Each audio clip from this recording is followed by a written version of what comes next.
Oh, well, you can see yourself. Let me see. Whoa.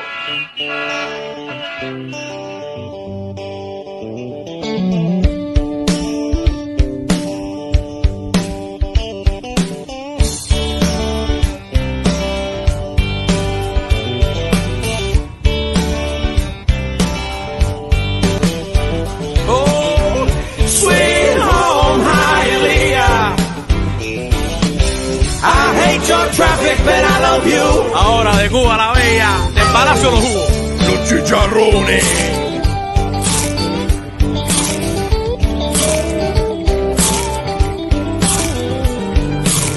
Los vecinos aquí se enteran de todo. Mi vecina era CDR en Cuba. Y en verdad no hay nothing that you can do. Chacleteras sin llames con corbata. Aquí yo vendo hot dog, pero en Cuba yo era médico. Le saco el dedo y digo Q. Sweet home Hialeah. Solo 30 minutos de Le Fallo. Oh, sweet home Hialeah. I hate your traffic, but I love you.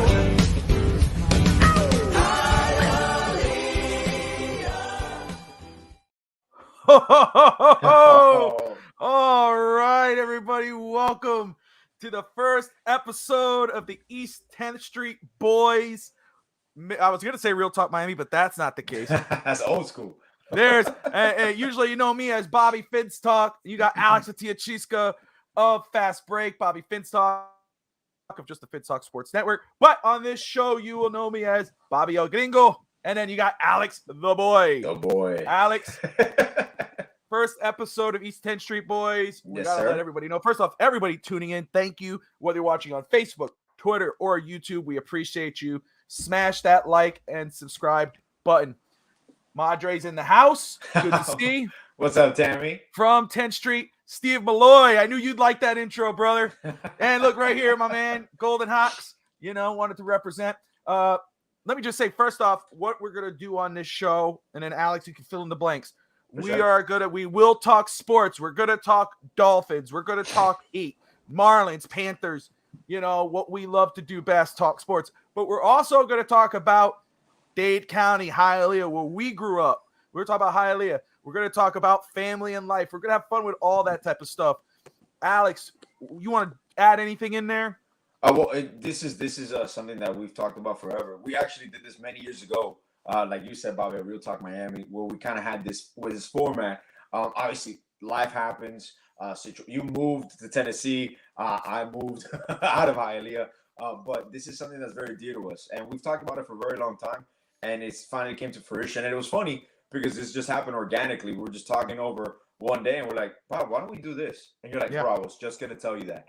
And this is the epitome of, I think it's at a perfect time because everything is more chill nowadays. Before any production, any podcast was very professional, not saying we're not professional, careful, and very creative, but these are just two best friends talking over 30 years of friendship, talking about everyday life because there's ups and downs, and sports, as you've seen, creates family, brings people together. But this is just a chill atmosphere where we might have one day an interviewee, someone that we care about, someone that we grew up with. And it's just a laid back, chill show of just two boys talking. That's right. Two old ass boys talking. We're in our 30s now, but East 10th Street old ass boys. Yeah, that's right. Yeah, East 10th Street. Or Go with the names. Why are you a gringo? Give that story. Okay, well, before we get into Dolphins talk and Heat talk, I'll just explain why I'm Gringo. Or why I'm El Gringo on there. So let me first off, my father is Puerto Rican. Okay, that is true. My father said he was born in New York, but his parents were from Puerto Rico.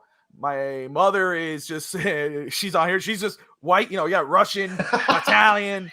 You got everything white in there. Yeah, just that's the side. That's where I get the pigment. That's where I get my pigmentation. And my stepdad is Cuban. Okay, so when my mother and my father separated when I was very young, my mother met my stepfather Ralph. We moved to Hialeah. That's where I met this fine gentleman there. We were like 5, 6 years old, 4 or 5 years old. I don't remember the age, but 30 plus years. And so despite that, I grew up in a Cuban house, and I'm half Puerto Rican, and now, especially my wife is Puerto Rican from the island. Back then, I was the gringo because first off, pigmentation. Secondly, and I didn't speak Spanish. Very poquito español, you know. But I grew up there, and I survived. But yes, now why are you Alex the boy? Aren't you? Don't we know you're a boy? Exactly. Yeah. In this climate, I am a boy. I do identify as a boy. Oh, here it is. Come on, man. Playing. We're not gonna get political. I love you. One thing. First of all, Los Americanitos kind of started in my household because every time I was gonna go play over at Bobby's house, obviously he has 2 older brothers, a sister, and I would be like, I would just generalize. I'm like, oh, I'm voy para Los Americanitos. Like I'm going to the Americans' house, and it's the way we said. And the reason I'm Alex the boy is because Bobby's sister, Alexandra. She used to play with us. She used to hang out with us, and she was Alex too. So we always had Alex the boy to identify me when they wanted to speak to me, and Alex the girl when we wanted to talk to his sister. So it's kind of something that still to this day, it's so funny that I'll still see your mom. I'll still see everybody. Like, oh, it's Alex the boy. And it just rolls off. Alex the boy. It will be on forever and ever. Just like your father is Mr. A because Mr. A. he was at school and I knew him as Mr. A, even though he was my next door neighbor, just like you know. And to this day, I still call him Mr. A. And it's funny, in school, I never called him Dad because my dad used to work at Hialeah Elementary. He was a security guard, and always in school was Mr. A. So it's always so funny to me when I hear other people refer to him as Mr. A. Over the years, and still do. Yeah. So as we go on, guys, as the show goes on, every episode, you know, if somebody asks, why the heck is he the boy? I don't get it. You could explain, or we could refresh their memory, or why am I the El Gringo? You know, you could explain. Got Ralph. So you got the stepdad in the house. You got the Madre in the house. Steve Malloy from Miami Springs Senior High. Everyone else tuning in, thank you. Smash that like and subscribe button. So first off, let's get in. You know, there's a lot going on over here. We'll talk about what happened yesterday. We'll talk about some life experiences. Yeah. Let's get into some sports talk. Let's talk about the Miami Dolphins. I posed a question as our first episode question. You know, the Dolphins had a lot of talent on their roster last year. There was a lot of high expectations. They traded for Tyreek Hill. They got Taron Armstead. Everybody, the Tua supporters were very hyped on Tua and what this could mean for him with this type of offense with Coach McDaniel. 8-3 at one point, MVP talks. The Dolphins were riding high, and then suddenly they fell off a cliff. 0-5, 9-8, went to the playoffs because the Patriots lost. Patriots lost. So then Miami got in, and Miami put up one hell of a fight against Buffalo, but then they wiped out. So even though 9-8 the year before, 9-8 now, losing out in the playoffs, there's still very much high expectations. They got Bradley Chubb in a trade. Absolutely. They have to figure out some things. They have to complete that offensive line. They got to figure out what they're going to do with the quarterback. Obviously they're going back in with Tua, but do they get some insurance? Do they go get Jimmy G? Do they go figure something out in that type of situation in case Tua goes down? What type of running back situations going on? I know on our draft show next Friday, we're going to talk running backs in the draft. That could be a thing. So my question posed, because if you look at Miami Dolphins, people are talking championship. Yeah. You look at the Miami Heat. The Heat have struggled this year. They've been on and off. They decided to ride it out basically with this roster. There was a lot of talk in the offseason, Alex. During the Goon Squad shows, we discussed what Miami can do via trade. You know, will they get KD? Will they go sign Carmelo? Basically, the Heat went into this season with the same roster. They are still, what are they, the 6th seed right now? They're the 6th seed, yeah. We're 29 and 25. Which is fine. That's good. You're still in the playoff hunt. Trade deadline's coming up. We're going to talk about the trade deadline. So the Heat still have a chance to go to the playoffs and win a championship. Because even though the Heat's not really a regular season team, and I want to get to the more other teams, but they are a playoff series team. Once they're in, anything can go. So they have a shot to get to the finals once they're in the playoffs and get and could win it. Then you got the Marlins. They're young. They made a big trade. Okay. Chaz Chisholm is one of the young bright stars of baseball. He's the cover on the show. That's right. He's the cover 2K, the show. And then you got the Florida Panthers who are starting right now. So my question to pose this out. With the way the Dolphins kind of riding this wave right now, and even though the Heat are looking to be primed for the playoffs and probably the Panthers as well, are the Dolphins, in your opinion, if you had to pick one of these teams, which team is more likely to win a championship for the 305 next? Wow, man. I know as I'm not being a homer, obviously we have the experience of kind of like a basketball town. You kind of always put the Heat in the totem pole because we're always playing for championships. Roster construction right now, there's going to be a little shakeup, obviously, with the Heat. I don't believe this year there's a lot of parity in the NBA, so I wouldn't discount it. Marlins are still maybe a year away because the pitching staff is top notch. I would say arguably we have in a year or two we have the top pitching staff in all of MLB. Obviously now can we hit? Can we score runs? To actually produce? Like, we got the Cy Young winner. We have the best pitcher in baseball. So Panthers are up and coming again. But roster construction, believe it or not, I do believe, and I'll make this prediction here. I'm not usually on the Dolphins show, but I believe the next team to win a championship is the Dolphins. Because the number one, which is what he wanted to do last year, was hire Vic Fangio. I believe this defense is just a defensive coordinator away from being top 3 in all of the league. With the weapons that we have, it's just putting the proper scheme around them and using the talent. And obviously, injuries, not an excuse, but injuries did play a part, just like it has in the Heat season. And you take strolls. But if you're healthy and with a defensive coordinator like that, you can maximize the potential. And obviously, I was on board with Mike McDaniels even before we hired him. We've had conversations forever in the summer.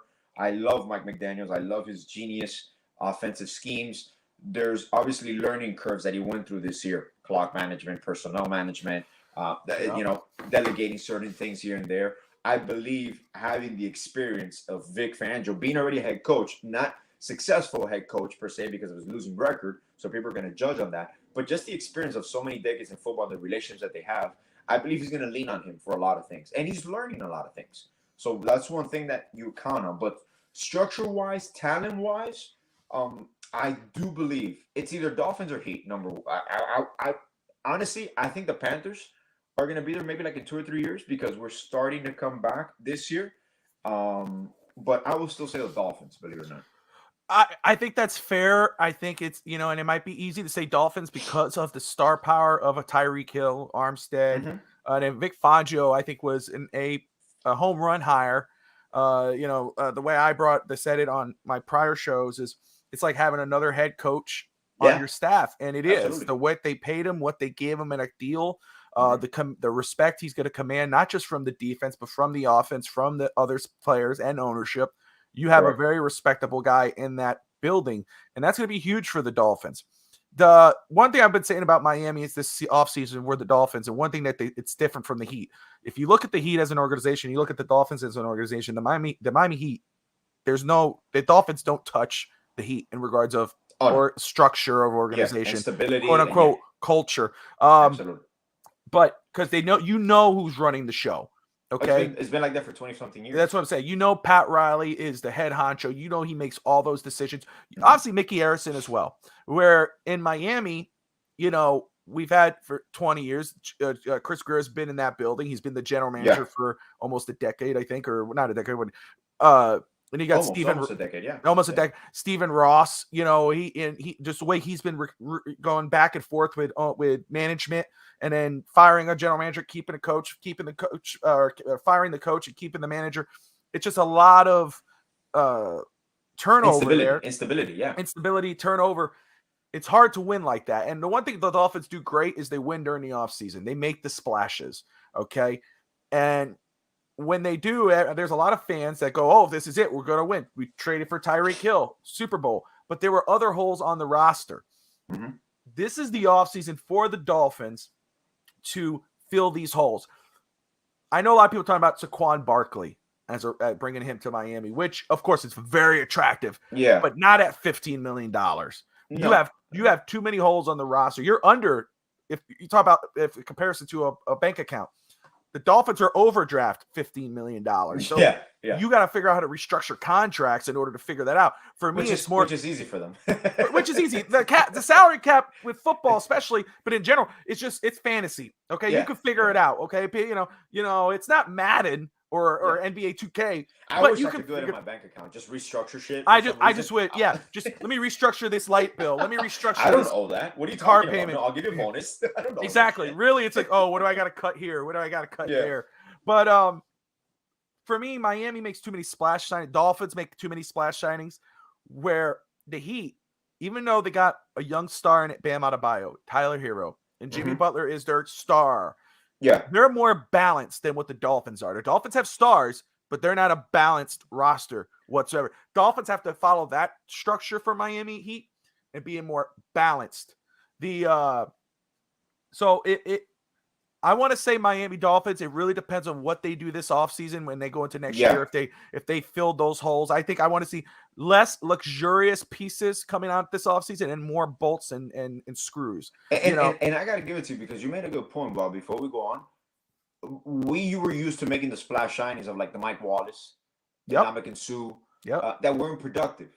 Now the difference that I felt last year was it was splashes, but pieces of need that we knew were going to be useful, and we actually capitalized. Obviously, people are going to judge the Chubb trade this year coming up, the following which they year, shouldn't. They should. Which, like I said, is that you got to give him time in this new off.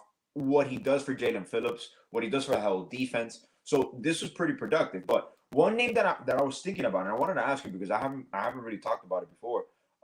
Kareem Hunt. Just the running back position, because I know we talked about O-line and certain little holes that they need to fill that you've always mentioned. But I wanted to get your take on running back because I haven't been on the Dolphins show.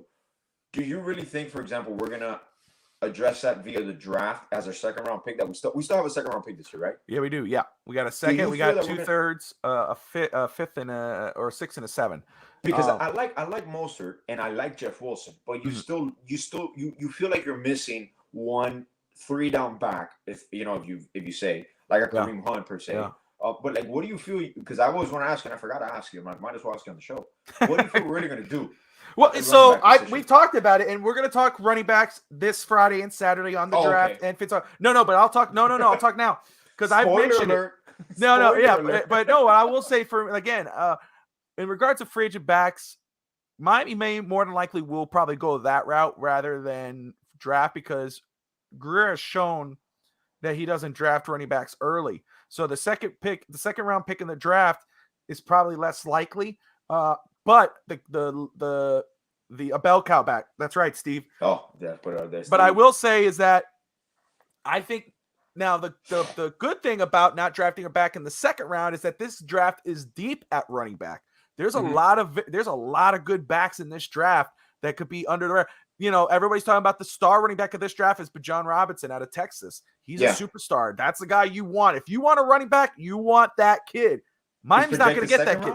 Is he projected first round or second round? He could probably be late first round pick. He's that talented. Okay. But his backup, Rashawn Johnson, who you look at his numbers again, this is the problem with college. People look at numbers and go, but if you really look at the tape and you're watching the kid, you can see what he has. Rashawn Johnson is a good back you get later on in the draft, who's probably not as used as Robinson.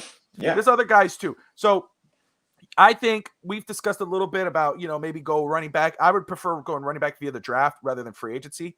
Okay. When free agency comes in March, I would rather Miami wait on a running back because Saquon Barkley and those guys may command a lot of money. After the draft, their money's going to drop. Whoever's still there, their command is going to go down. So I would rather go into the draft with a need at running back. Get yourself a young back who's going to be your future. I think the one that we drafted a little. Well, let me see. I hope I'm trying to remember. I don't have it in front of me. We've got Kenyon Drake, who was a little. He's like 4th round, I think, at the Jay Ajayi. Those guys. Was Ajayi 3rd round or 2nd round?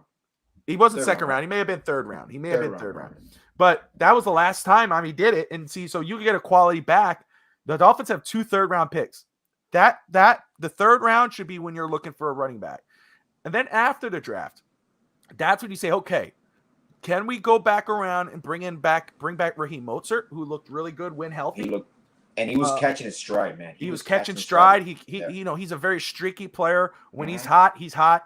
Do we go after him? Or do we go after a Kareem Hunt who knows a Tyreek Hill, who would be a bell cow type of back? I'm down with that. But I wouldn't be opposed to it when we get it in March, but I would rather them wait so the contract number could drop because we got way too many needs. If we go into we got $44 million in cap after you restructure, and you spend $16 million in Saquon Barkley, that's gonna bother me because you got way too many needs. You got way too many needs. But to me, like I said, it's with the Dolphins. I would rather get the bolts and nails and get all the little pieces, the depth, and really secure that situation before getting any more luxurious pieces. That luxurious pieces won't win you in the end in the Super Bowl because those guys get hurt and then you have nobody behind them. Yeah. But you need to have the go-getters. So we got to wait till March for free agency. Dolphins have to hire an offensive line coach. There's been rumor the name, not rumors. People are throwing out there Mike Munchak. Oh, but which would be great. That'll be another home run. A former head coach, a Hall of Fame offensive lineman, a great offensive line coach. That he was Vic Fangio's coach. Wasn't he our O-line coach before? I don't think so. Munchak, I don't think so. No, I might be wrong. But his name sounds familiar. He was a head coach, I think, and he was offensive line coach, I think, for the Titans, maybe. But anyway, he was the offensive line coach for Vic Fangio in 2019 to 2021. So there is history there, and the Dolphins just fired their offensive line coach. So the Dolphins turn around because what's the people complain a lot about? Now, if they weren't complaining about the quarterback, they were complaining about the defense. If they weren't complaining about the defense, they were complaining about the offensive line. So what can you do for Miami this year? What would be a smart move by Mike McDaniel? Get in an A+ head coach or defensive coach and Fangio, and then turn around and bring in Mike Munchak. Now look at your staff. Holy crap. You know what I'm saying? So I would love those moves. Marlins are greasing up their palms. Let's go. So the running back looks pretty good from Georgia. There's a lot of good backs in this class. So let's do this. Since we know we're going to see what happens with Miami Dolphins in regards of coaching staff. We know in March, let's see how they restructure deals, who gets cut, who stays, who gets traded. They could go from negative 16 million to positive 44 or more. So that's enough to sign a draft class and maybe a couple free agents for your roster. We got to wait till March and April, free agency and draft. What we don't have to wait with is till Thursday night. Yes, sir. The Miami Heat. The Miami Heat, again, we just said, what's their record? 29 and 26? 29 and 25. 29-25. They're the 6th seed in the playoffs currently. Still a long way to go. But they could make a move. There's a lot that it's starting to heat up. No pun intended, Alex. Good play one. So right now, when the Kyrie Irving situation popped off and the Nets were talking about, the big talk was he's going to get traded from the Nets. A lot of Heat fans were pounding the table. Oh, let's get Kyrie. I wasn't on that train. So I'm happy they traded him to Dallas. More than likely, he'll be a free agent in next offseason anyway. This is the offseason. Yeah. I think the Heat have enough on their roster to make a run in the playoffs. Regular season, they struggle. They usually do. Even though they were the number one seed last year, they were off and on. They were actually better when a lot of their star players were out because a lot of guys stepped up. This season, it's kind of a seesaw right now. A lot of the guys are still there, but it's a seesaw. Kyle Lowry. Now there's a report that before he didn't want to go. Now there's people around him reportedly. The Heat are motivated. People around Lowry are motivated about finding a trade partner. Where can you see a trade happening? Let's say, what have you seen following with the Heat? And what do you feel would be a good move for Miami to get assets back and to stay competitive in the East? Well, first and foremost, for those that have watched Fast Break and with Clutch and Justin, we've been talking for the past the Heat are not yet. No pun intended. Good one. Yeah. There we go. The Heat this year, first and foremost, it was even a year back when we signed Lowry and we traded for Lowry and we gave him the contract. We knew it was going to be a small window, and we knew obviously we didn't expect injuries personal situations, which is my number one thing with Kyle Lowry is like we still are never going to know what it would have been like with a complete season of a Kyle Lowry because unfortunately you can tell body language of a coach. I'm a coach, and when you look at your team, the way the Heat started the season, you could tell something was off. I know people talked about the offseason and moves that didn't materialize. This team didn't expect to be this way personnel-wise. They expected different personnel at times. So you can kind of see their body language. They weren't really in sync. And then as of late, you kind of seen Spo, which I wonder why it took so long for him to do it. I guess he was kind of sending a message to the front office because this is what I love about Spo. You talked about the Heat hierarchy. Riley is still the head honcho, but over the years, Adam Simon, Andy Ellisberg is Riley's right-hand man, the master calculator. He's the one that makes the salary cap work. Well, he designed basically the salary cap in the NBA. And Eric Spoelstra has taken a grander voice on the organization. So this is a team effort in regards to that. Eric Spoelstra was given a team and make it work. We were undersized at the 4, so that's the number one thing. This whole season we've been undersized at the 4, and players have been playing out of position. Caleb Martin shouldn't be starting at the 4. Caleb Martin should be coming off the bench, relieving Butler. So he's been maximizing. I'm not saying he hasn't held his end of the chip, but when at a certain point in a basketball team, when you continue to play these role players out of their role, there's only so much that they're going to do for the common of the team. And one of the things that you see with attitude and with demeanors, this team never could get on a consistent roll. Like you would see them get on a roll, maybe win 5 or 6 games, and then they lose 3 or 4. So that wasn't personnel, and I know injuries at times happen, but that was mostly a situation with there's no really cohesiveness. And now you're starting to see it with Kyle Lowry. I told Clutch last time, I'm like, look, trades like this are I doubt they happen in season because that kind of changes your structure. Either way, the top 3 players on the Heat are Hero, Bam, and Butler. Not in that particular order, but those are the nucleus. Those are the 3 main ones. With Bam, obviously, this year taking a huge leap where you can kind of start seeing the change in guard where Jimmy's still your closer, Jimmy's still your alpha, but you're starting to see now that this is really Bam's team. Bam is getting more possessions in the 4th. He's controlling more of that situation. But move-wise, like you asked me, I do see now that there's no way back. You have to move on from Lowry. And which are teams that are interested? In my opinion, people talk about Toronto as a sentimental going back home. I don't see that happening right now because of the length of this contract, unless Toronto's always going to blow it up and just take him back and absorb getting more assets. People have talked about Philadelphia. I don't think okay, Kesline. All right. I like that. I like that. Remember, Messi if Messi gets there, you're right. Messi still hasn't signed with PSG. They're still negotiating. Went to Miami. Hola, mijo. What's up, Dave? Good to see you, brother. Dave, what's up, my man? Everyone, thank you for tuning in. You're watching the East 10th Street Boys on the Finstock Sports Network. Smash that like and subscribe button. I was just touching upon that. Go ahead. Lowry to Sixers. That's one thing. One of the situations that I envision when Kyle, the trade rumors started coming up, and I'm like, would they trade him in season?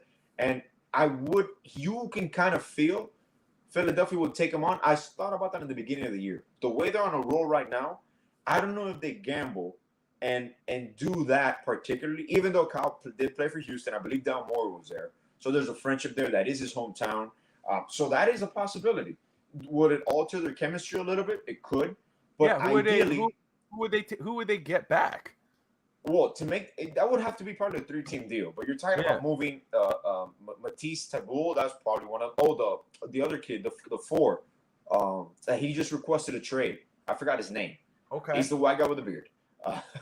That's wow. Thank you. Thanks for the clarification. Appreciate you.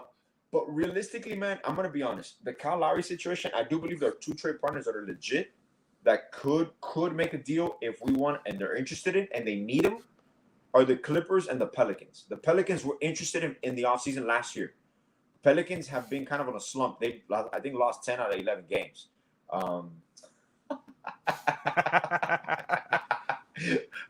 Obviously, you weren't here for the start of the show. We explained it, sir.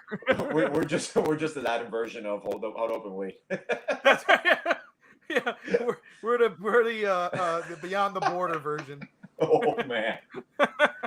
But to finish the Kyle Lowry, Bob, I do believe that the Pelicans and the Clippers make the most sense, where you have two capped teams next season that really can acquire, because even people talking about the Lakers, I'm thinking, do the Lakers make a play for Chris Paul and take on that contract? That's if you know that you're not going to get anybody else, because Kyrie Irving now, all he could get is a two-year extension right now. He has to wait for the offseason to get a 4-year full max extension. He could only get that from Dallas. He can't get that from anybody else. So you can have maybe a sign and trade, but that's a tricky situation when it comes to even the Lakers. They're playing with fire because you can piss off LeBron to a certain point and he's gone. He would request a trade, and anybody would take him in a heartbeat. But I am interested to see the Clippers. I really do think he might end up with the Clippers. Obviously, Kawhi is there, things like that. So, let me. I think Casalina is wrong there. Can't win a championship with Tua. I think they can. Clarify. I'm just gonna bite my tongue for a second. Wait until Friday. No, no, we got a whole off season. No, Kesline, man, a lot of fans feel this way. There's two sides of a coin here. There are Dolphin fans that believe Tua's the second coming of whatever you think the second coming is of whatever quarterback you want to compare him to, and there's other people that believe that he's just not it. And Tua did a lot this season. No, Dave, don't do that. Don't do that. Bob, look what no, don't do that. Do not do that. No. Injured. No. A lot of hype. Man. Can't stay healthy. I can't change his mind. Not yet. Man. That's the big question now. Alex, we could say this year, but how many years has he been injured? Every year. That's the thing. That's what I'm saying. Is only this year. Like, nobody could say Tua's a bad quarterback. No one could say that. Okay, he proved this year that he could be a exactly starting caliber quarterback in the NFL. Okay, what stops him from being a franchise guy is his health. Availability. His health. Yeah. Okay, so if you can't be there when it matters, and you can't blame someone for getting hurt, but it's just what it is. Then if you're injured, but for example, this year. Can you really put concussions with injury prone? Well, he also was hurt besides concussion. He hurt his back. Oh, okay. But wasn't that part of the concussion, the first one? That's what they said. That's what they said? They were trying to confuse it. They were saying, everyone was saying, that's a concussion. Yeah. It's like, no, it's my back. It is. But look, my neck, my back, my crack, my knee, my toe, it's always something. And it's like, when he could show that he could go a full season, 2 seasons, and Steve Malloy of Real Talk, Fins Talk on Tuesday nights has said this multiple times, and it's 13 games this year, 13 games last year. How many games are in a regular season in the NFL? 18 games, 17 games for a team who's got the bye week. Okay, so 17 games. He's only played 13 games, 2 seasons in a row. And I'm not just talking about the full career, college and pro. That does not cut it. That doesn't cut it. And it's crazy to me because this is really his 4th year now, right? Yes, going to be his 4th year. I think. You know what I compare this to? It's insane. I'm not comparing the athletes, but like Stephen Curry. When Curry came out for Warriors, he had injury. Look it up, man. That's why he signed that contract first and foremost. Yeah, but come on. I think it's a little more fair to compare him to Carson Wentz. That's why Curry. I said. Notice that come on, man. I preface it. I'm not talking about their greatness. I'm just talking about. And within 3 to 4 years, when he came out of Davidson, he was injury prone. He always had ankle injuries, had 2 ankle surgeries. That's why he signed that 4-year, $40 million deal to secure the money, because he thought he was going to be. He had completely reconstructive surgery, and after that, he went a good 6-7 years without any major injuries. Things that are going to happen, freak accidents. I understand that, but one thing that worries him about Tua is like this is the part that worries him about Tua. I don't care about the injuries and the hip. You can see that he's fully recovered from the hip injury. What teaches me something is, why does he fall that way? That you guys talk about this. Is there any way to correct that? Like, why does it? And this is just me. I mean, we did karate, so we were taught to fall a certain way when we're falling back. But for some reason, I always feel like he just ricochets. Like it's like that backslash. Like it's constant every time he falls. He's always banging his head on the turf. And like, that's the part I don't get. That's the part I don't get. How can you correct that? Because they corrected kind of like him sliding, not taking so many hits. Now, and we all agree, the one against Cincinnati, if he releases the ball in time, he's not going to get hit. He's not going to get the concussion. You can't take back time. But there are hits that he's going to take as a quarterback that you don't see that many quarterbacks falling in that way. I don't know what it is. Maybe Dave, can you explain that to me, Dave? That's one thing he has to work on, and I don't know if he needs to go to a baseball coach and learn how to slide correctly. I know he has an issue with sliding. I think it also has a mental issue of not realizing don't take the hit. If you're that important to the football team, if you have people vouching for you, and and I'm sure you're encouraging people, hey, defend me, stand up for me, and you have people doing that, and you're saying I'm that important to this football team, and you have people saying kumbaya for you, then you realize how important you are. And if you're that important, be smart when you're playing the football game. You can't control getting smashed sometimes. Guys that come to your blind side, knock you down. But you can control if you're running for a first down to slide or run out. Don't try to be Ricky Williams and bash through the damn lineman. And I'm pretty sure they're even going to work out. They're gonna put a. What's up, G-Man? Good to see you, brother. He's just strengthening his neck. So I'm pretty sure in nutrition, strength and conditioning, they're going to do their part. Is just actually seeing the results on the field. So this is, like you said, honestly, this is the real year where we test out the whole area of the football team. Like you said, I understand what we did last year, but this year, honestly, and this is Greer's biggest test, in my opinion. This is his biggest year for the whole squad. Yeah, I thought last year was, but you're right. It's definitely now, especially with the expectations. Yeah. Let's talk about the tour of our team of the Heat, which is Kyle Lowry, who's probably going to be traded. Dave brought up Philadelphia. Dude, Cam Thomas. Sorry about to interrupt you. Cam Thomas today just dropped 47 points, man. You see that? So that team is gonna flourish, bro, without Kyrie. So I know where people are waiting on the Durant situation. How does he react? We talked about it a little before the show. I think I can understand wanting to leave the Nets as an organization because it's just screwed up. I think if he decides to stay, it won't be a bad decision because he's obviously the man of that team, and there's a lot of talent on that roster. I want to read these off very quick. Some of these rumors for Miami Heat. The Heat want to see a trade package of Duncan Robinson, Dedmon, and a first-round pick fetches. And then the Heat are receiving calls on both Kyle Lowry and Max Strus. Yeah. What can Miami actually get back? Well, in a deal. For those, Bob, and those are the two primary packages. If you don't move Lowry, a successful midseason trade is removing Duncan Robinson's contract, Dedmon's contract, unproductive. You can't play Dedmon anymore at all. And if you have to attach a first round pick because this is the only way teams, how it works in the NBA. Let me ask. Teams are going to take back money. Let me ask this question, and I see Durant to the Bulls. Durant goes back to the Warriors. Yeah. Put him in there, guys. What do you think happens to Durant? Does he stay? I think it'd be smart to stay. Of course, I'm biased. I have another opinion on that, but right now there's no realistic. Celtics are rumored to be looking at acquiring Durant, and I know Stephen A. Smith blurted. They've talked about already. Piss me off. That would piss me off. I don't think the Nets will do it because that's in conference and kind of like what Joe did. By the way, I love the Nets owner at a certain point. Joe Tsai, for sure. I love him when he did that. He's like, I'll take less back. Obviously, I know it could be affecting your team, but reality, he had a great package in return for the Mavericks. G-Man, Mavericks were desperate. Don't sleep on that. Don't sleep on it. I do firmly believe.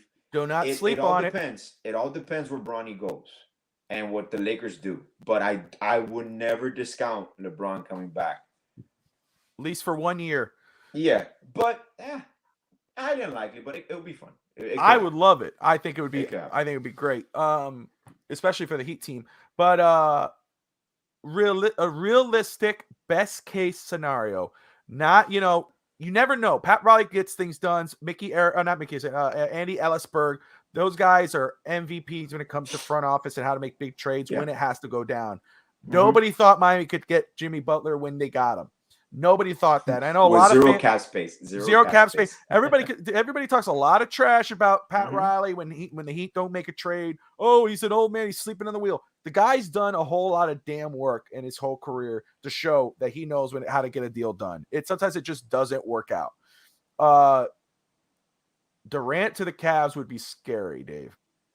The Cavs have a young squad, and that could tip them over. I I don't think it would happen, but I think it'll get too much assets. And no, now you said Cavs. You know who could? It's on the move, Bob. Kevin Love. You talked about this for 2 years. I've said it. I saw it today, and they're going to try to move him. And hey, that was my next question: is a realistic best case scenario move? Yeah. Of course, John Collins is one of my guys that I've been calling for Miami. Mm-hmm. Kevin Love. So, in your opinion, with it, Lowry, Strus, Duncan Robinson, Deadman first round pick, whatever. What is a realistic best case scenario trade that could benefit Miami this season? Well, this season, best case scenario, we have two options here. I believe that this could happen. I believe that we could move Lowry, Deadman, Robinson. You remind me a little bit of Ricky Bobby. We got two options. I don't know what to do with my hands. What do I do? Are you praising the Lord? What are you doing? Lord Jesus. We got, realistically, for example, the move, if you don't move Kyle Lowry, you have to find a way to move Robinson, Deadman, and you have to attach a first-round pick. Ideally, what you're looking at, Bob, you're thinking about maybe a Christian Wood. You're thinking like a Kevin Love. You're thinking about, if you can, extract a Vanderbilt from the Jazz. That might cost you another asset. You're thinking about possibly the John Collins route. What I go with, this is the thing. If you acquire John Collins, I'm not saying that you can't move him down the line, but this is your nucleus for the next 4 or 5 years. Like, if you acquire John Collins, you are acquiring that nucleus. So, think about that, though. Let's say Jimmy, we got Jimmy for another 2 years, probably, right? Yeah. So, but then you got we got Jimmy 3 or 4 years. But in his prime 2 or 3. Exactly. That's what I mean by that. And you got Bam, John Collins, Jimmy, Tyler Hero. That's a pretty damn good nucleus in the East. It's good. I don't see the long-term fit. John Collins Bam fit, to me, I don't know if it's successful against the front courts of like a Giannis and things of that nature. That's the only one that triggers me, because that's the only one that I always keep going back to. But his game has regressed in the past 2 years, which I don't take too much into it. But his numbers have gone down the last 2 years continuously. And I don't know if it's the byproduct of the situation right now in Atlanta, where he does. It's true, he does. Now we know who's going to be who could star as him in a movie. Well, if they make a Dave Jimmy Butler movie. I don't think Dallas is done making moves, because Dallas just got worse defensively. I want to see how it works with Luka and Kyrie sharing. It's a big risk what they did. There's only one ball. I'm not saying that this is gonna give Luka much needed rest, especially in the fourth quarter. So it's gonna make the Mavs kind of like a two-dimensional team if Jason Kidd uses them the right way.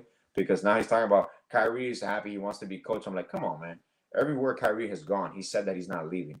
And they just came out with a meme today where every stop that he said, oh no, I'm not gonna leave the Cavs. I can never leave the Cavs. Boston, if they offer me an extension, I'll stay. He just said about the Nets. He was like, I want to resign with the Nets. And I was like, the Nets are like, so Dallas is, well, we talked about this, Bob, in NBA terms. People that understand these trades and the value of these assets, when you trade an unprotected first-round pick years down the line, that's very risky. That is a desperate move, because Dallas basically didn't resign Brunson, and they traded assets to get his replacement in Kyrie. I'm not comparing Kyrie and Jalen Brunson, but Brunson fit perfectly with Luka, and they had a balanced roster. Now you just gave up Dinwiddie. You gave up a Finney Smith, which is a great defender. His three-point shooting was a little bit down, but you gave up kind of like the Nets situation back then when they gave up defense to acquire Harden. You're giving up a lot of pieces, so now you have to outscore teams on a regular. You have to hope you outscore them on a regular because you really have no defense. So it's just an intriguing situation. But back to what we talked with the Heat. Ideally, the perfect scenario is getting rid of the logjam with a Kyle Lowry, because Vincent, I don't know if you've seen, Bob, but the last few games, Eric Spoelstra has played Kyle Lowry less and less in the fourth quarters. Kyle Lowry's not closing out with the team anymore. Nope. And I don't know if that was a message where Spo directly said, like, that's it. I ran its course, and I'm going to do what I have to do. So he started playing Gabe with Vic and Hero, which is the roster that he's comfortable with. So ideally, you're moving Denman Robinson. You have to attach a first. I don't mind trading a first. And to move Kyle Lowry and people to take on the second year of that contract, you're gonna have to move a Strus, where you start deciding now, what am I gonna do? Because Strus is coming up and you have to resign him if you want to resign him. Vincent is coming up this offseason. You have to resign him. And I believe Vincent, out of all of them, Vincent is the for sure resign if you trade Kyle Lowry. You have still in your G League, and I know people are watching. In the G League, we have like 3 or 4 that could be rotational players. And you got Jamal Cain, which is a standard contract. Yeah. To be honest with you, and I'll tell you this from my heart, a successful in-season trade, you clear the logjam, you get your stretch 4 if possible. You move Kyle Lowry if the trade comes to fruition, because I believe it will. Oh, jeez. That's true, man. That's true. Come on. That's why he's so good in the low post, man. He just backs up that ass. Oh, come on. Come on. One thing out of all this, Bob, and remember when I told you, I guarantee you, I can guarantee, like again, Charles Barkley, I guarantee. Miami Heat will not move Nikola Jovic. They won't move him. They won't move him. Culo Grande. that to me, out of all these trades, unless it's for Kevin Durant. So let me get to that, because I was just looking at something like that. Yeah. They said that the report is that if Durant becomes available, if it says, hey, Durant is available, the Heat will be interested and will try to do something. Absolutely. A deal with Kyle Lowry, Strus, Duncan Robinson, Dedmon, and a first-round pick will not get that deal. Oh, I can't see it. You have to include Hero. You got to include Hero. It would have to be Hero. And Hero actually mentioned today, I saw something where he said, I was included in the trade talks then, and I'm paraphrasing, that he would expect to be next time because it is Kevin Durant. Absolutely. Would you be okay with a move like that? If it's for KD, yeah. Okay. But the only thing that I have reservations of is because you can't have 2 aging superstars. KD obviously is the exception, but if your window is small, you still, the untradeable to me is Bam. I don't trade Bam for anyone. I could even entertain, and people are gonna call me crazy, I could even entertain trading Jimmy at the right time. I don't mind that. But Bam Adebayo to me is the only untradeable player in this roster. You don't trade Bam for anything right now. Jimmy's here. I would trade Hero, Jovic for Kevin Durant, because you got 2 to 3 years where you can maximize KD and Jimmy with Bam. Because you said 2 aging superstars, and then if you keep Bam, you just said that we had you said how many players in the G League that could be rotational players in the NBA? Oh, you got like 2 or 3. If we trade these players, who are key rotational players for the Heat, we have the rotational. They're not the Dolphins. It's not like, oh, if you trade something, then we don't have a backup. We got plenty of players to fill those spots. So, absolutely. Jimmy, KD, Bam. Oh yeah, there's no problem. Yeah, I don't. I think your window is so short that's a window. Then you have to make a move then to make a run. Absolutely. Absolutely. And you feel the only thing you have to weigh there, obviously, KD becomes available, you do it. The only thing you're weighing there is Tyler Hero's ascension. Tyler Hero's going to continue to get better. So your trade and if you, but as good as KD, you never know. You never know. I doubt it, but you never know. You don't waste that opportunity with KD. And the other rumor, Bob. Yes, this is the situation now. This is the everlasting rumor for the Heat. Now there's talks. Ira came up with it. Not came up with it, but reported it, that if Kyle Lowry's not moved, they're gonna look into acquiring Bradley Beal again this offseason. Me personally, and I know a lot of my friends share this, I'm done with this whole Beal situation and forth, because he had the opportunity. Yeah. He had the opportunity to come here. He already had the opportunity. He secured his money. That's it. I won't touch that. Now, down the line, do I see us with that, the option with Giannis? This is one of the reasons I don't want to acquire John Collins, because of the time frame of the contract. It aligns, salary cap spike aligns with, I believe, Giannis's free agency, Luka's free agency as well. So these are things down the line that you kind of see Bam being the 27, 20-year-old prime athlete, Jimmy already retiring or close to retiring, and then you got that second wave. But this is years on the line. But obviously, as a franchise, you look at that and what you have in the pipeline. That is why we don't bother with first-round picks. We've talked about this. I mean, you want the first-round picks because when we do pick them, we have hit on Tyler Hero. We've hit on Bam Adebayo. And these are late lottery picks. So you value them to a certain point, but it's not that we can't do without them. You get me? But it does show you an undrafted player is an undrafted player. There are limits to their there are limits to their ascension. Like you cannot expect Max Strus to play the role that he's been playing all this time. You can't. So you got to deal with those certain things. Now, if you move Robinson, that's one scenario here. I don't see a scenario where we move Strus and we don't move Robinson, unless you're going to put Robinson back in the rotation. But the point is to get rid of that contract that ties you down to that. But I don't know, man. It's just a tricky. I want to see. I didn't think it was possible. I didn't think they were going to do it. And then the rumors started coming out today that they are motivated to find. And we all know this. When these rumors come out from the Heat brass, that is directly from the hierarchy. Nothing comes out of the Heat unless they want it to come out. So when the fact that this came out, this is already talked behind closed doors. This is already discussed with Kyle Lowry, with Jimmy Butler. So, well, I told this, Bob. G-Man's on a roll. Hey, when Zion Williamson, what's up, True Blazer? Thank you for tuning in. Smash that like and subscribe button, brother. Heat with that culture, man, Zion will be on point, man. But hey, I gotta give it to him. He's been doing great this year. So. Hey, let me just remind everybody as we get up to the 51-minute mark, you're watching the premiere episode. We did have like a pilot one when I was down in Miami, but Alex, there was a COVID situation, so we couldn't do it together, but that's okay. Yeah. We'll catch that next time. But this is a premiere episode of the East 10th Street Boys. Alex, the boy, Bobby, El Gringo. Like, share, subscribe on the Fitstock Sports Network. We appreciate you all for tuning in. We talk sports. We talk Hialeah. We talk Dade County. Talk about life. Talking about life as we get up to the hour. Yesterday, life came at me hard.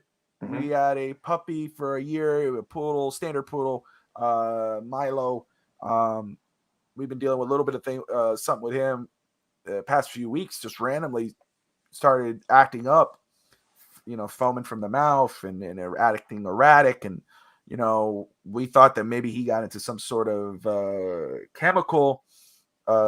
So we cleaned everything up and we've been getting him taken care of, IV treatments. He was fine. The last 2 days were great. He was back to his normal self, big, fluffy, goofball, running into things, just being his funny self, back to being playful. And then yesterday took a turn for the worse. Again, back acting erratic, foaming and from the mouth, blood, trying to go under things, and he was just ramming his head. And took him to the vet, animal hospital. Found out that he going into liver failure. It was something they didn't catch, and he he turned blind, and it was just this whole crappy situation. And we had to put him down in the end. We were there late and had to put him down. It was it's heartbreaking, sad situation, horrible thing to tell your kids because it's the first time they deal with loss. So that's something I've been dealing with it's been a little while we've been dealing with, but it wasn't, we thought we had it taken care of because we didn't know it was that bad. And then thank you, G-Man. It was hard, and, my daughter, my oldest daughter, it was hard to tell her. My son handled it his way, but I teach my children about life and then, what happens and we are Catholic and things, so my son took it a better way than my daughter. My daughter, she's older and she's the first time where she dealt with that. She just couldn't understand because we've all gone through that, where the crappy thing is, and I try to explain to them, there's sometimes where you see someone 1 minute and they're gone the next. It doesn't mean that they love you any less, and it's easier, when people get sick, when people are sick and they're going through something and you kind of mentally prepare yourself to lose them. And so when it happens, it still hurts, but you're kind of a little more prepared compared to something where you had no expectation this was going to happen. And you see them leave that front door and you expect them to come back. And when we got back yesterday, he wasn't there. And that was a very difficult conversation.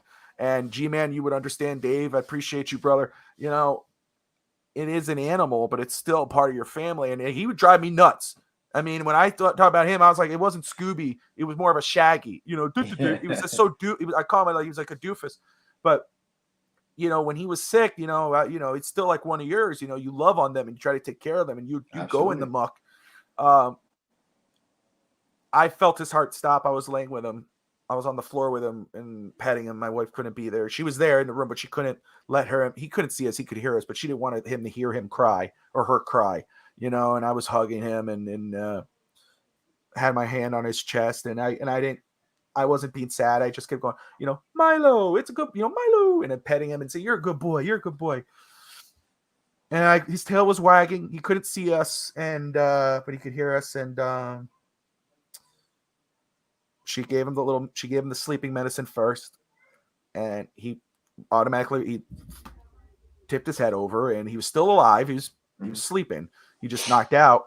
And then they put the other stuff where they said it was, she said it was the Michael Jackson, the one that killed Michael Jackson, basically. That he overdosed. Yeah. Alprazole or something. I'm not sure. Thank you, Steve. I appreciate you, man. And she injected that. And then she put the saline water to push it all the way through. And I could feel it. I mean, his heart was going, real fast because it was what he was going through. And then I felt it, and it just stopped. And then he didn't stop breathing. Like he was just, and it was an experience. And it's weird. It's weird because, you're used to tripping over him. You're used to him being his big butt hanging around. He was a standard poodle. And I never knew poodles could get that big. And that's dumb on me. I've always had German Shepherds. And I did have a poodle when we were growing up. Her name was Cookie. And she was this little white poodle. That's a miniature poodle. Miniature poodle. Yeah. So that was my mindset on poodles. And when my wife said, I wanted to get another dog, when we were talking about getting a dog, I was like, I want to get a German Shepherd. I want to get one of these Australian Shepherds, something smart, that'd be great. And my wife's coworker had a poodle, and then they got a new batch, and so they were like, "Oh, come check it out." And that's what she brought Milo home, and he, and we loved him to death. We love him still. We'll pick him up, and then in the next few days we're gonna have him cremated. And I told my daughters to help me find a spot for him. I saw. Go ahead, Alex. No. What Dave just said, I wanted to piggyback that, and where people confuse like raw emotion and like even grown men crying at times with sports, and you got to be manly. And people forget that even athletes have personal lives. Everybody that you see on TV could be going through something, and you don't even know. Like your best friend could be going through something on the other side of the world, and you have no clue. Because life, per se, just not only for animals but for human beings as well, is so precious, and it's so fragile in certain moments. And even with kids, like we talked about it today, man. And even when you discipline your kid and you're leaving the house and you got to go to work or something, you always try to make sure that you leave with a good impression, something positive, something lovely to say, because realistically, you never know if this is the last time that you're going to see them or they see you. Yeah, you're right. I always try. That's why I talk to my kids about these things, and you have because you have to. There are times where you get into it. You might, you and I, we're brothers. Yeah. We grew up together. We have friends, but we're brothers that we chose, and we could get into it. Go after yourself, hang up the phone or whatever, and then you don't know, something could happen to one of us. And it's the same thing with the kids. And I tell my kids, 1 minute, we talked about it today because of this situation. And Dave, I appreciate you, man. I love you, brother. Appreciate you. Yeah, my man. And G-Man, cool. Tell them the cool part, that the possibility of, you can never replace an animal. Well, G-Man brought up, go get another dog. That's something my wife and I we have discussed. Because the lady who we got Milo from found out from my Facebook post and reached out to my wife to find out what exactly happened. And she was very sad. And she said, or would you guys consider having another puppy? And of course we said, hey, look, we just spent a lot of money, not just on taking care of him in the end, but also throughout this process. No, it's an emotional situation. It's an emotional situation. And, and we just got to figure this out. She said, let me talk to my husband. And she talked to me. And so she said, but she said, hey, would you want to have him as a gift? And so that's something we've discussed. And of course, it's just like I told my wife, we got to consider all the options. It is somewhere, figuring out financially. And also think about the children, especially Audrey, my daughter, you know, and what she's going through. I mean, she keeps bringing them, and what she is, obviously it happened yesterday, but she's like, you know, I never got to say goodbye. And, you know, she was doing a little better today. She's doing a lot better today. You know, she's sick today. She has a fever, but, you know, she's sitting with me outside and she's just like, you know, I don't understand, you know, it's a tough conversation to have, but maybe, you know, we'll see what happens. I know Tati, my wife, right now thinks it's just best that we kind of collect ourselves, get ourselves back in order, and then think about emotionally stable. Yeah. But you know, you got to consider the children at this point too, because you know, she had her in her mind. You could ask them, even Bob. You could ask them, like, hey, would you guys want to have another dog? They want another. Audrey wants another dog for sure. They're dying for it. Tati got mad at me earlier. Tati thought I said something to her because Tati goes in the room. Tati goes, she says, "Did you talk to Audrey about something about the other?" I said, "No, I didn't." She goes, "Because Audrey said, can we go back to the other lady and go get another poodle?" Yes. And I was like, "I didn't say that shit." Now, don't get me wrong. I would behind closed. I'd be like, "Hey, Audrey, why don't you talk to mom about it?" Go talk to your mom. Go talk to your mom. But no, I didn't. I told her, I said, I would never undermine you. No. I would never do that behind your back. Yeah. Really? I would, you know, I would go, hey, listen, politics. Do it in front of your face. You like WWE, I'd play politics, but no, I didn't do that. But you know, Dave, we're all being dads. Those talks are tough with the kids because all you want to do is have them. Exactly. And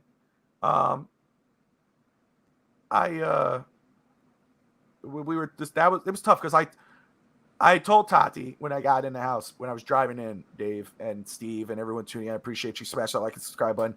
This is our first episode, each 10th Street Boys. But I talked to Tati on the way in because she was still she had a terrible headache. She was just in shock, crying. And I said, let me go get some Advil. Let me walk in. I'll go and sit down to talk to the kids. And I wanted to explain to them first what was happening or what had happened to Milo. That's one thing. People, listen, you always got to be honest. The level of how you go into something, no matter what, you always have to be honest with these kids, because at the end of the day, obviously age comes into play. And I know some people try to lie to certain things about their kids, but you have to be honest with them, because no matter what, kids are going to deal with disappointment in their life. Kids are going to deal with losing a loved one, and they have to learn how to cope, and they have to learn how to express themselves. And if you got to cry. If you got to just be quiet and handle this differently, you do that. Yeah.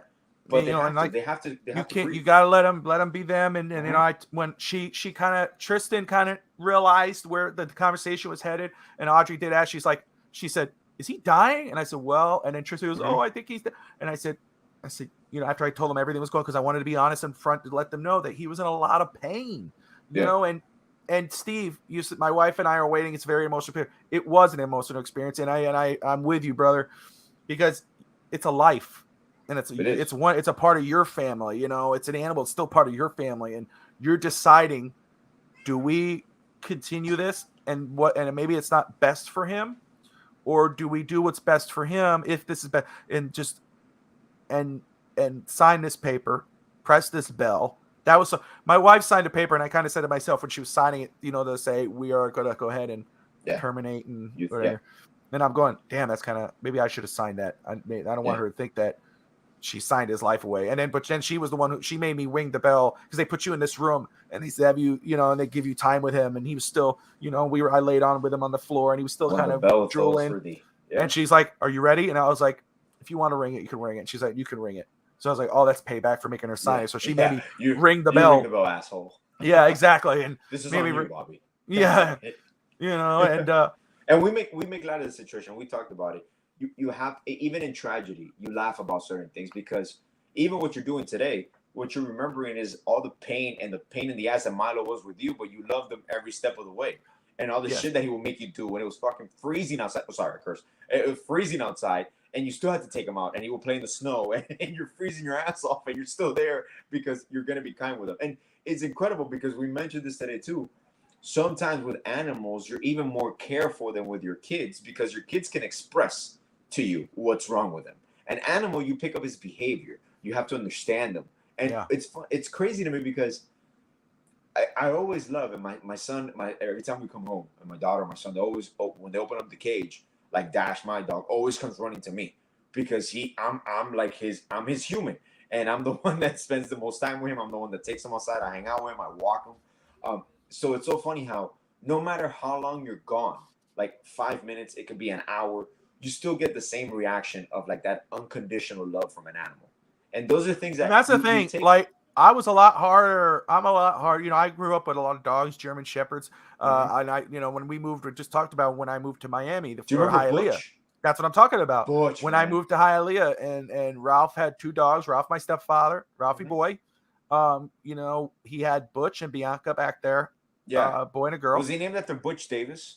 I'm not sure. No, I highly doubt that. I don't know. Ralph might surprise me. I don't know. Ralph, if he's watching, let me know. If Ralph is watching, he could comment below or call me after. But we had and he was 2 German Shepherds, and we had dogs throughout the years. You know, we had Lady, we had other, you know, and Cookie and everything. So, but you know, and we had cats. We had Nemesis cats. Murray, Murray, and I had Mimo. Mimo, yeah. And we were sure they were siblings. Yeah, almost positive. Almost positive. Dude, Mimo died at 16 years old. I know that's one of my biggest things, Murray, man. Do you remember the Mimo story, man? This to me is incredible because cats are usually to the home. Cats are not even per owner; they're to the home. And this is another life situation. My dad, we're selling our house in Hialeah. Obviously, I live with my wife and my kids in an apartment, and my parents are getting older. We wanted to move in. My wife actually came up with this idea to make my life easier because I was always helping out my parents in their house and whatnot. And she comes up with the idea, let's all live together. As long as, you know, we have our separate space so they feel private, they feel independent. So we go through this. My dad has 2 massive heart attacks, open heart surgery. There was a good 2 to 3 weeks that we didn't know if he was going to make it. He pulls through, and obviously we go back to the house. We start packing things up. My dad is still on the arm. He's recouping, and Mimo gets sick. And now, because the whole situation was, what are we going to do with Mimo? Like, if we're going to move him, he's going to be uncomfortable. He's not going to be. And it's incredible how the life works. Mimo gets sick a month before we sell our house, and at this point, he always had feline AIDS, but he developed cancer. So he was terminal. He slowly started losing energy, wasn't eating much, and I will never forget this. We go like maybe 2 or 3 days before we're going to move out, and we're packing up, and he comes down, and my mom tells me, look, he's not moving anymore. He's just laying down in front of the washing machine where he always used to hang out. Like, he would sleep in front of the washer. And I obviously I was there every day, packing up, cleaning up. And then the 3rd day, when my dad tells me, look, he's really sick, you got to come by a little bit earlier today because he might not make it. So I rushed there to get him. And when I walk in the door, he hears me. He actually stands up and comes walking towards me, like kind of like midpoint. Remember where my kitchen was? It was like an L. Yeah. So back to where the columns were. And he walks up to me to that point, and he just put his 2 little paws on me. Like, he gives me, like, I would always get next to him. He would lick like the side of my beard. And he does that for maybe like 2 minutes. He just stares at me, and then he goes back to his spot and he goes to sleep. And I covered him, and he passed away that same night. It's like he went with the house. And with animals, just like you're going with Milo, it's very difficult at one point to decipher that, and especially you, how sudden it was. Yeah. But then you start now turning into the reliving the moments, sharing the moments, and just being joyful with what you have. And that's for every kid out there with their animals, with any special being, even teddy bears. Sometimes losing a teddy bear is detrimental to a child at a certain age. I remember I lost Big Bird. I used to love Big Bird, man. And I lost Big Bird when I was 3 years old. And my dad, at this time, that was a psychological move, and I appreciate it to this day. They stole Big Bird from me in Navarro, in Hialeah. My mom left it in the car. She took me to the bathroom, and when I came back, Big Bird was gone, nowhere to be found. Oh, somebody! I thought your parents took Big Bird. No, somebody. No. Someone took Hialeah, baby. Hialeah. Don't leave Big Bird laying around. My dad, when I get home 2 days later, obviously I'm crying. I miss him and this and that. And he was all messed up. He was missing like an eyeball, but that was Big Bird for me. That was everything. And he wrote a letter for me that it was like, Big Bird is in New York with a new family. A little kid that had lost his other Big Bird, and he was lonely. He didn't have a mom, and he wanted a companion. And he wrote me as Big Bird, and he even put a paw, like his little chicken feet. He put a chicken feet signed by Big Bird. And I always say this story because it gave me as a child, as a 4-year-old child, it gave me relief. Not that I was never going to see him again, but he's okay. He's okay. Yeah, only Hialeah, man. Only in There's shit Hialeah, that- baby. Man, in Hialeah, you can find in any corner. You can find everything you need and lose everything you have. That's Hialeah for you. Anything. From getting your machete, afilado, el afilador, the one that I used to love, Bobby, el viandero. He used to say it all the time. I am viandero. El viandero. I am viandero. What's the I am viandero? Tell them what that is. Okay, el viandero in Hialeah and in other parts of Miami, it was the original food truck, but of vegetables. So it was a guy, or usually an older guy, that was probably an engineer in Cuba, that over here, he's putting his family, his daughters through college and all that. Is basically having the whole groceries, the produce section, and your Sedanos and your Publix and all that on your street, driving by like an ice cream truck. So he has the music loud, he has a speaker, and he's like, El Viandero, and all the grandmas. And you'd stop him. You'll stop him. Stop him. Get your avocado. You needed $4 or $5, and you were set for the whole week. Yep. You had carrots, you had onions, you had green peppers, anything you needed, garlic, everything, bro. That is something that, like, I always remember that. And grandmas. I remember my grandmother from the morning on. Obviously, we know Summers, bro. What's up, Miami Summers Fan was, Talk Show? Good to see you, brother. Up. What's up, my man? Probably Hialeah too. Yeah. Grandmas would tell you, hey, if you see them around the corner, you let me know. They give you money, you wait for them. You had to pay attention. Yep. You had to pay attention. You were looking. The moment you saw them turn the corner and you heard the music, you were running. Mima, Mima. There was two of those. There was that and then the ice cream truck. Ice cream truck. No, the ice cream truck. The third one was el afilador. Ah. The one that will sharpen your knives, your machete. Yeah. Yeah. That's right. Oh, gosh. And, talk about ice cream truck, and we're running over, but that's okay. This is what we're going to do, guys. Let me just remind everybody, you're watching the what's up, Jacob? Where are you from, brother? This reminds you of your childhood. Where are you from Hialeah? Are you from Dade County? Fan Talk Show, where are you at, man? Alex now lives in Doral. I live in near Nashville and Franklin, but we're both from Hialeah, raised on 10th Street, and this show, what we're doing, guys, let me just remind you, East 10th Street boys, we're talking sports, we're talking Heat, we're talking Dolphins, talking Panthers, talking Marlins, but we're also talking about life, and just growing up and other stuff like that. So Miami Gardens, there you go. And then from Dade, where the Dolphins play. That's right. That's right. Joe Robbie, pro player. And but that's really cool. I mean, so what I was gonna say, Alex, because you brought, we talk about 191st and 47th. There you go. Oh man, actually, now that he says that, Miami Fan Talk Show. I grew up. Well, my first 4 years, I used to live in Country Village, which is 192nd and 57th. So I was right there, literally right there, man. There you go. Right there. Dave. As a white guy, I eat any Hispanic food. I instantly think I have the hips. What's up, Ender? Oh, good to see you, brother. Oh man, there you go. Hey, there you go. Sure. There you go. Sure. People don't know, man. Hialeah is like, we are right next to Liberty City. We are right next to Miami Gardens. We are a bridge away from Miami Springs. Yep. We're literally in the center of everything. We're 10 minutes from the airport, 10 minutes from the beach. I used to love when people used to go. Next to Central. Okay. Yeah, I used to tell people, because it's the same thing. It's like, I live in Franklin, but the only way I could state that I live in Franklin is if somebody goes, "What's Franklin?" I'll say, "I live near Nashville." So when I say I'm from Miami, everybody goes, "And you moved over here? Why'd you leave Miami?" Okay, I don't live on the, like, when you go, if you watch Bad Boys and all those Miami shows, they always show the beach and the girls walking. It's like, no, I grew up in Hialeah, bro. when the Dolphins are playing on national TV, when the Heat are playing on national TV, automatically the cameras always go to the sign for Miami Beach. Welcome to Miami Beach. People think that we play. The only team that plays close to there is Miami Heat, and that's it. It's one of my biggest pet peeves with Stephen A. Smith when he goes, "They're at South Beach." South you know Beach. what? No, we're not, bro. Like, dude, no, what are you talking about? No, we're in downtown Miami. Downtown Miami. Let me just say, first off, because I see people talk about, I see Dave talk about the food. Okay, I talked about it at the top of the show, and I want everybody to put their comments in there, and it's fair. My favorite food growing up, now I had the best of all the worlds, okay? Puerto Rican, my grandmother, my Grandma Melendez was, she's Puerto Rican. She used to cook when I used to visit her with my dad, Puerto Rican food. My wife, obviously, my mother-in-law, Puerto Rican food. My mother, my grandmother, Italian, Polish, used to have all that type of food. My step-grandmother. Very true right there. No, that's right. You're damn right, Jacob. It's so true. Steve's right.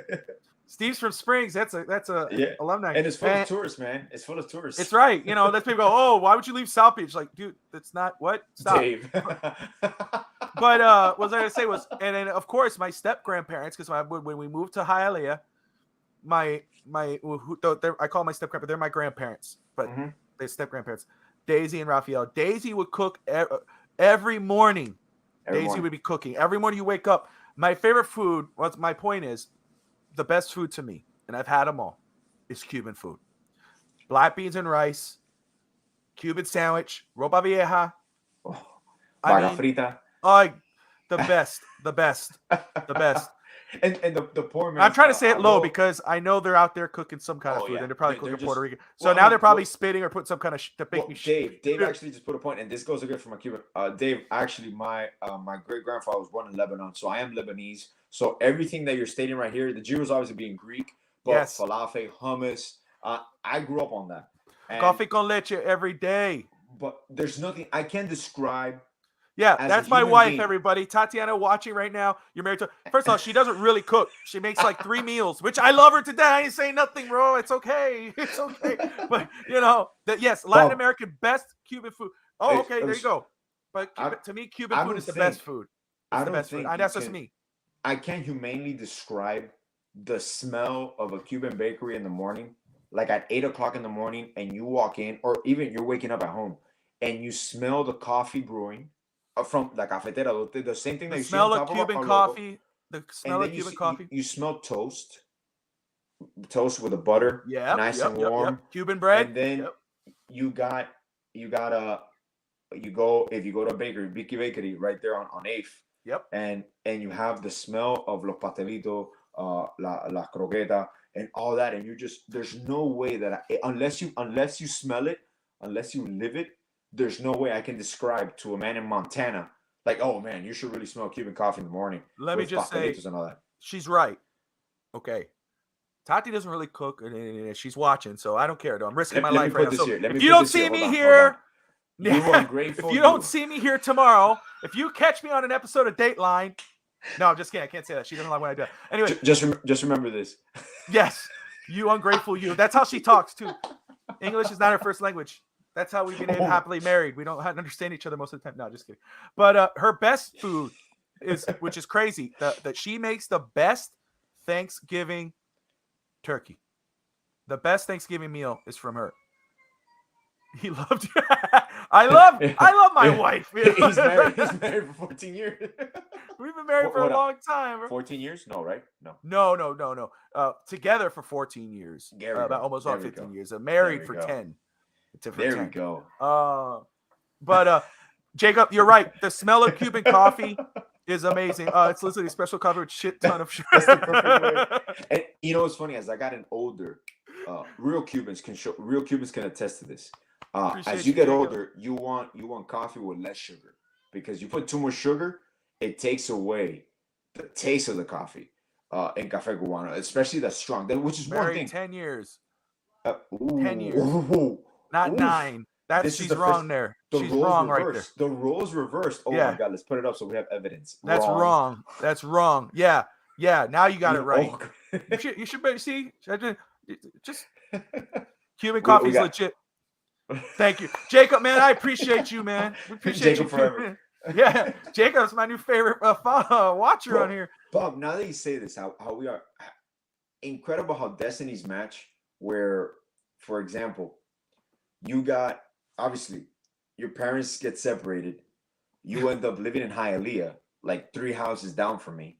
I had just moved into the neighborhood again because my grandmother has lived there since 1972, since your grandparents lived there too. Yeah. She has to make up for it some way, somehow. She will. I'm just waiting for the comment. ABCD. No, just stop right there. I'll stop right there. You guys know. I'm just playing. I'm just waiting for the comment. Jacob says we got to do like hours on this. That's the thing too. This is just this. Honestly, guys, let me just say this. This is Alex and I's conversations. You know, this is what we do usually on a phone call. You know, we talk life, we talk sports, we have fun. There it is. There it is. This is crazy, Steve. Wow, he met his wife on South Beach. Steve, Wow. Steve, if I could get this wrong, forgive me, but he's same as my eye. You know, moved to Miami when we were young. Okay. His stepfather got him into the Dolphins. Went to Miami Springs Senior High School, like myself. Look at that, man. You know, obviously not the same. You know, he's more wiser than I am. Yeah. By More years, experience. more experience. Yeah. But we kind of follow the same trajectory there. Tati, I just spit my beer out. Man, I was gonna say something, but no. Nope. No, don't do it. No. Don't do it, Alex. We want to keep this going. We want to keep going. We don't want to get canceled. She has the power. She has the power to cancel us all. Spit shit out. Yeah, that's right. You be spitting. No, stop.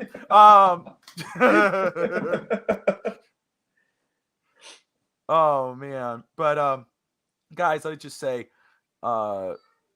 Jacob lives in Maryland. That's pretty cool, man. Yeah, this is Bobby. I'm gonna tell you this from the heart, man. This is something that,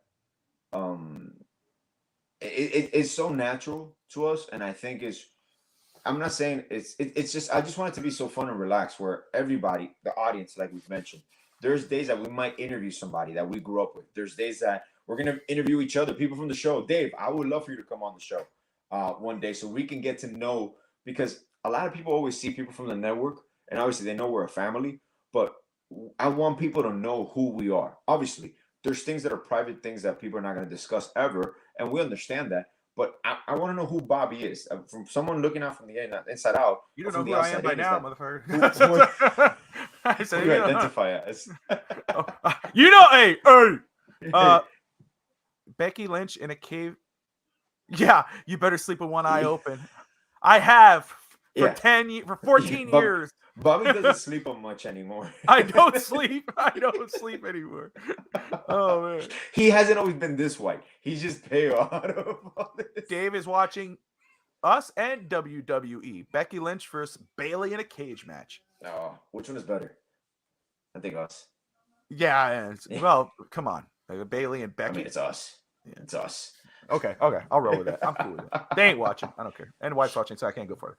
So, no, this is what it's gonna be about, man. And I that's what I want to do. You know, it's East Century. We're gonna talk about Hialeah. We're gonna talk about locals. We're gonna talk about what's going on in Hialeah. You know, like, my brother's been training to be a wrestler. He's in and he's Coastal Championship Wrestling. Those are really cool guys down in South Florida.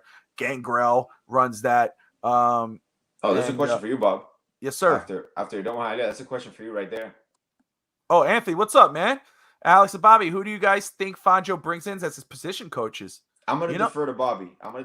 This is what? I don't know how many of the guys stay. Does Sam Madison stick by? I know Pat Surtain is gone. He's gone to FSU.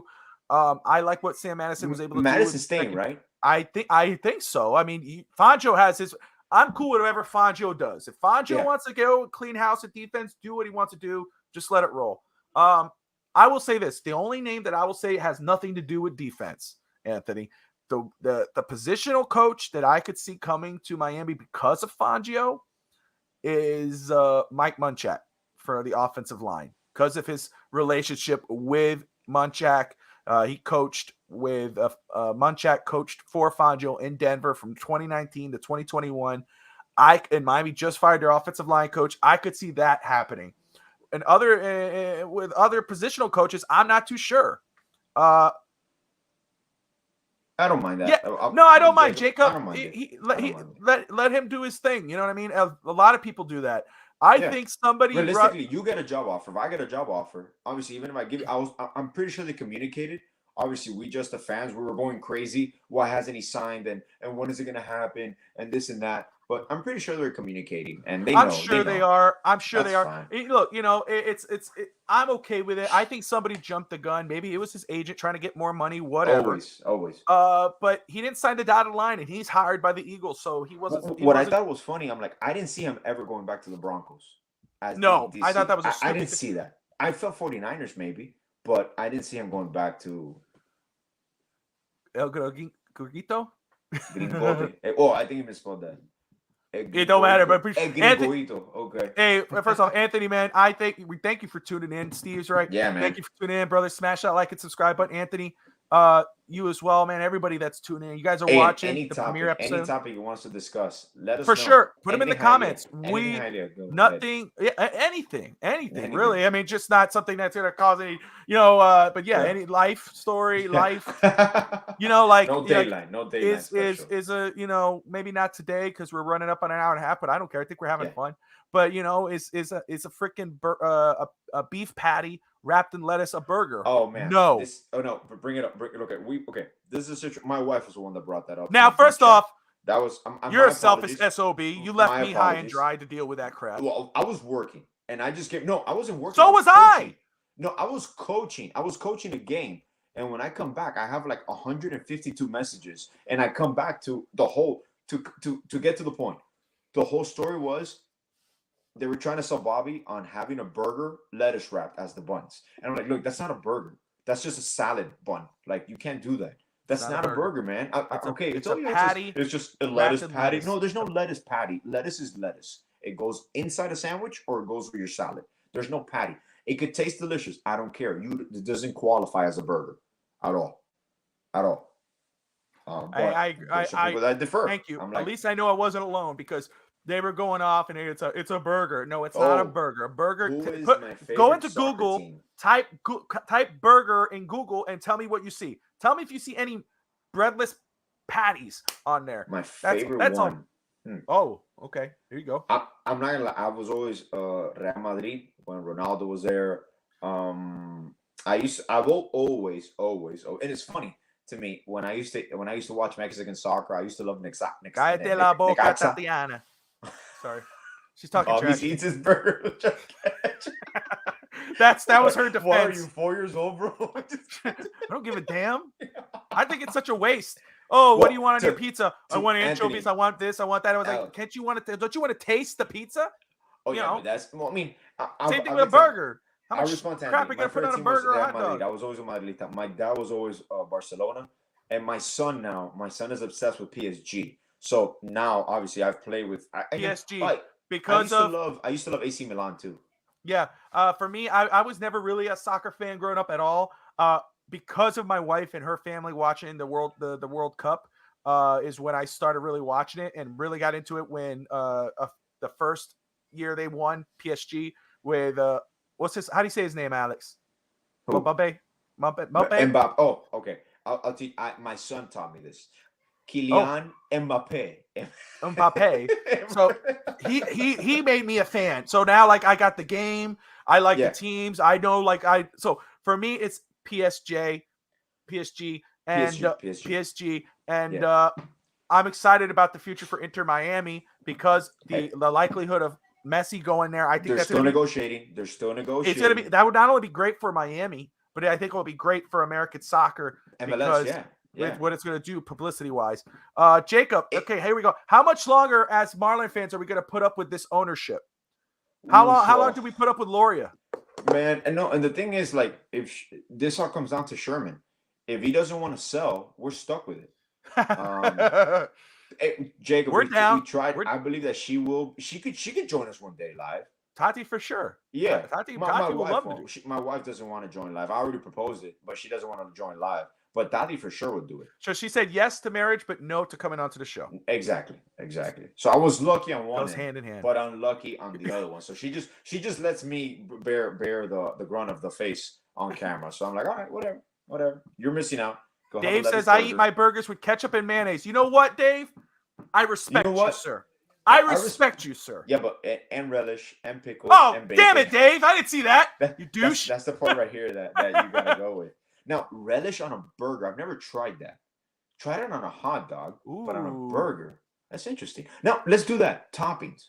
Typical. When you think of burger, for sure, you think of, well, for you now we know ketchup only. Wait a second. Do you have a cheeseburger or a hamburger, Bob? I could eat a cheeseburger, but a lot of time I'll probably go hamburger. So it's just literally buns, meat, and ketchup. Doesn't matter. It's still a burger. It's with bread. Don't damn, put. Bro, you're like 4 years old for real. She knows damn well what she did. See, she changed this whole conversation from lettuce, wrapped in a burger bun. She's an amazing producer. You saw what she did? She just redirected the show to the way she wanted. A perfect executive producer there.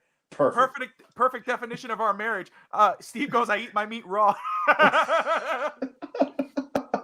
You know, that's one thing for a long time. I would always get like well done, and people would always look at me, oh, what, Alex? I'm like, yeah, I don't like I like it bloody well. meat. Now I get medium well. Medium. Medium. That's what I like. Medium. He doesn't eat. She's so fun. I eat pepperoni too. She's so full of crap. You know, can we block her? Can we get a block? Can we? I mean, you can block her on the show, but you can't block her in real life. Well, she's waiting right outside that door, man. You have what's coming for you. I can just imagine her one day coming out of that closet and just jumping you. She hits hard for a Flocka. Oh, this one is true. This one is right here. Dude. I love Blue Moon, and what Dave did, yes. You put a little orange juice in there. Ooh. Well, wait, hold on. Somebody asked a question before, and excuse me, guys. If we're moving along here, forgive us. We will get to you. But Anthony asked a random question. I love it. I think this is pretty funny, or I think it's great. What is your favorite movie in terms of a guilty pleasure that you guys enjoy that other people would find ridiculous from your childhood? Oh my God. From my childhood, I don't know. I love anything Will Ferrell. Me, you know me. Ricky Bobby, Step Brothers. Oh, stupid comedy will get me all day. But what is your favorite movie in terms of guilty pleasure that you guys enjoy that other people find ridiculous from our childhood? Tati, since you've been chiming in, answer for me, because The Sandlot. Jacob says The Sandlot. Okay. You know what's cool? I actually watched that with my son now after all these years, and it still hits the same way. And even my son now is watching Fresh Prince of Bel-Air. Oh, yes, absolutely. Days of Thunder. Damn, you know. From my child, hold on. Guilty pleasure. Stupid comedies. I love stupid comedy. Will Ferrell, Life. That's a great question, bro. It's a great question. That caught me off guard. I love it. Wow. Wait, so if other people would find ridiculous from my childhood. That's the key word. That's what I'm trying to think, because there's so much. Damn, man. Okay, I don't care. I'm comfortable with myself. I don't know. You all see my wife on there. Moulin Rouge. I'll say Moulin Rouge. Oh. Reese, and I'll say, you know what? Another one. And I don't like musicals. I didn't like the one with Beyonce. What was that one with Beyonce that made all the? Even though I think Eddie Murphy should have got an Academy the one Award. with Eddie Murphy. What's that movie called? With and I am telling you. Yeah. You know that one. Whatever. Dreamgirls. I didn't like that one because everything they did was a song. You know, I gotta go to the back. I got diarrhea. I got diarrhea, and it's like, dude, every freaking time. You have no idea. I surprised my wife one day. Mrs. Doubtfire. Yes, I love Robin Williams. Bicentennial Man. Bicentennial Man. Doubtfire. Anything Robin Williams. When he passed away, it was like losing a family member. For me, like when I was like a child, I remember Robin Williams died. I was like, no, don't say that. I was like, don't say that. Yeah, you know, I felt that way. Aside from, now that I just thought about it, you know, one thing from my childhood that I used to love, Heavyweights. Do you remember the movie Heavyweights, Bobby? That Ben Stiller is the crazy camp director. Oh yes. Tony Perkins. Yes. Oh yes. Tati, I was gonna say that. I was gonna admit that. Mamma Mia. Because I hate musicals. I don't like those musicals. But Mamma Mia, I do like Mamma Mia. I like Mamma Mia. I made the mistake of gifting my wife. Happily Married. I made the mistake of gifting my wife the Christmas premiere of Les Miserables. Yes. The one with Hugh Jackman. Yes. I sat through this, bro. I didn't like that one. 12:20, Christmas Day, and I had to work. I had to work that morning. And I just couldn't get to the fact that absolutely you have two sentences in conversation, and then for anything like, we gotta go buy groceries. We have to go buy groceries, and why are you singing that? Just talk, bro. Like just talk. Like the musicals sometimes get to a point that you're like, just stop, man. Like don't get me wrong. Like I could go for a play, but come on, not 3 hours of this. Even though the vocals are good, but. It's very boring. Very boring. It's beautiful, but boring. Anthony, as hell. I'm with you, man. Robin Williams was a tough pill to swallow, especially the way he went out was tragic. You know. Yeah. I love watching his movies. You tell me a Robin Williams movie, I will turn it on. I will watch it. I will enjoy it. You know, there's a lot of great movies with him in it. Eddie Guerrero, when Eddie died, that was another one that was shocking. And like you said, Latino champion, yes, but just who he was, dude. He was so like he was just there. Like he was just, he just stuck out. You felt that he was you were part of him. Like yes. He made you feel you were part of him. Steve Irwin was another one. I'm probably butchering the last name. The Crocodile Hunter. You said it. Yeah.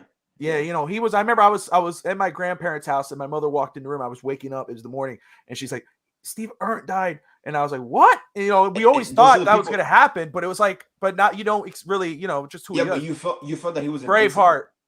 You felt that nothing could. You felt that nothing could happen to Steve Irwin. No, you felt like still he to was this day, live forever. Still to this day. Braveheart. I'm a huge Mel Gibson fan too. I think Mel Gibson's an amazing actor and even a better director. That's that's probably another movie that's probably like Passion of the Christ is another one that I could watch, even though it's very graphic. I might get in trouble for saying this here, but you heard they're making Passion of the Christ too, right? Well, why would you get in trouble? Well, because I was gonna make a joke about He Returns. That's not why they're doing it. That's really not what happens. Jesus I know. Christ, faked his death. He No. comes back. See, okay, now you're gonna get in trouble. I have seen some of the videos behind the scenes of Aladdin. He's just dude was magic, dude. Robin Williams was magic. And it was all ad-lib. There was no lines there. They just let him. No, yeah, they had to remove so many hours of unedited footage because they couldn't play it because it was a PG. Was Aladdin? Aladdin was like a PG movie, right? Or PG? Yeah, 13? no, it's PG. No, it's not 13 at all. It was Hell, PG. No, be. Okay. I'd be shocked. The Patriot, yes, The Patriot. Mel Gibson movies: Patriot, Braveheart, Ransom. Ransom's a movie I could watch over and over. Patriot is the other one. When he goes, "Give me back my son," and the gunshot. Oh, that would I just get choked up watching. And Heath Ledger did a great performance there too. In The Patriot, yes. Yeah. But you said Passion of Christ 2. First, Passion of Christ 2 is about what happened between after he died and before he rose again. That's what Gibson said. That's what that. It's not a hit. He comes back and gun blazons in 2022. Yeah. Just letting you know. Sorry. Chevy Chase. Love Chevy Chase.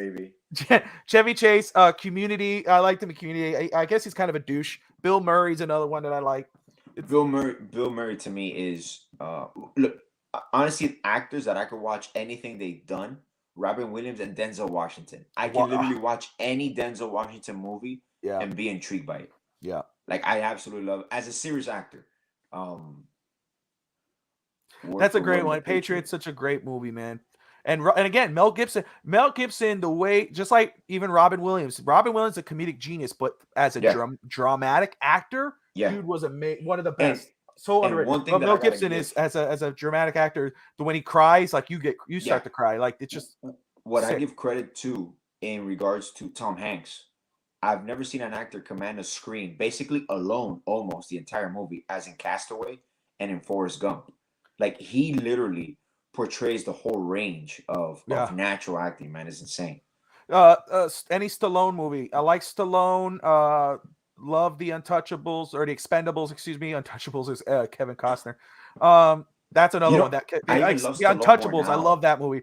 But if Dave, I think we did talk about this. Dave is the new show he's in. Oh, God, he's in a show. God, what the hell the name is? Somebody put it in there. Tulsa King. Thank you, Tulsa King. Tulsa King. He's a former mafia man. Gets out of prison. They don't have nothing for him in New York. They have nothing for New York, so they send him to Oklahoma. And what a damn great show! I mean, Rocky. The way I can explain his character, he's Rocky and Rambo mixed with some Soprano. It's an amazing show. Wow, I gotta check that out. Yeah, no, it's definitely is it a streaming service or it's oh gosh, the hell's that damn Paramount Network? Okay.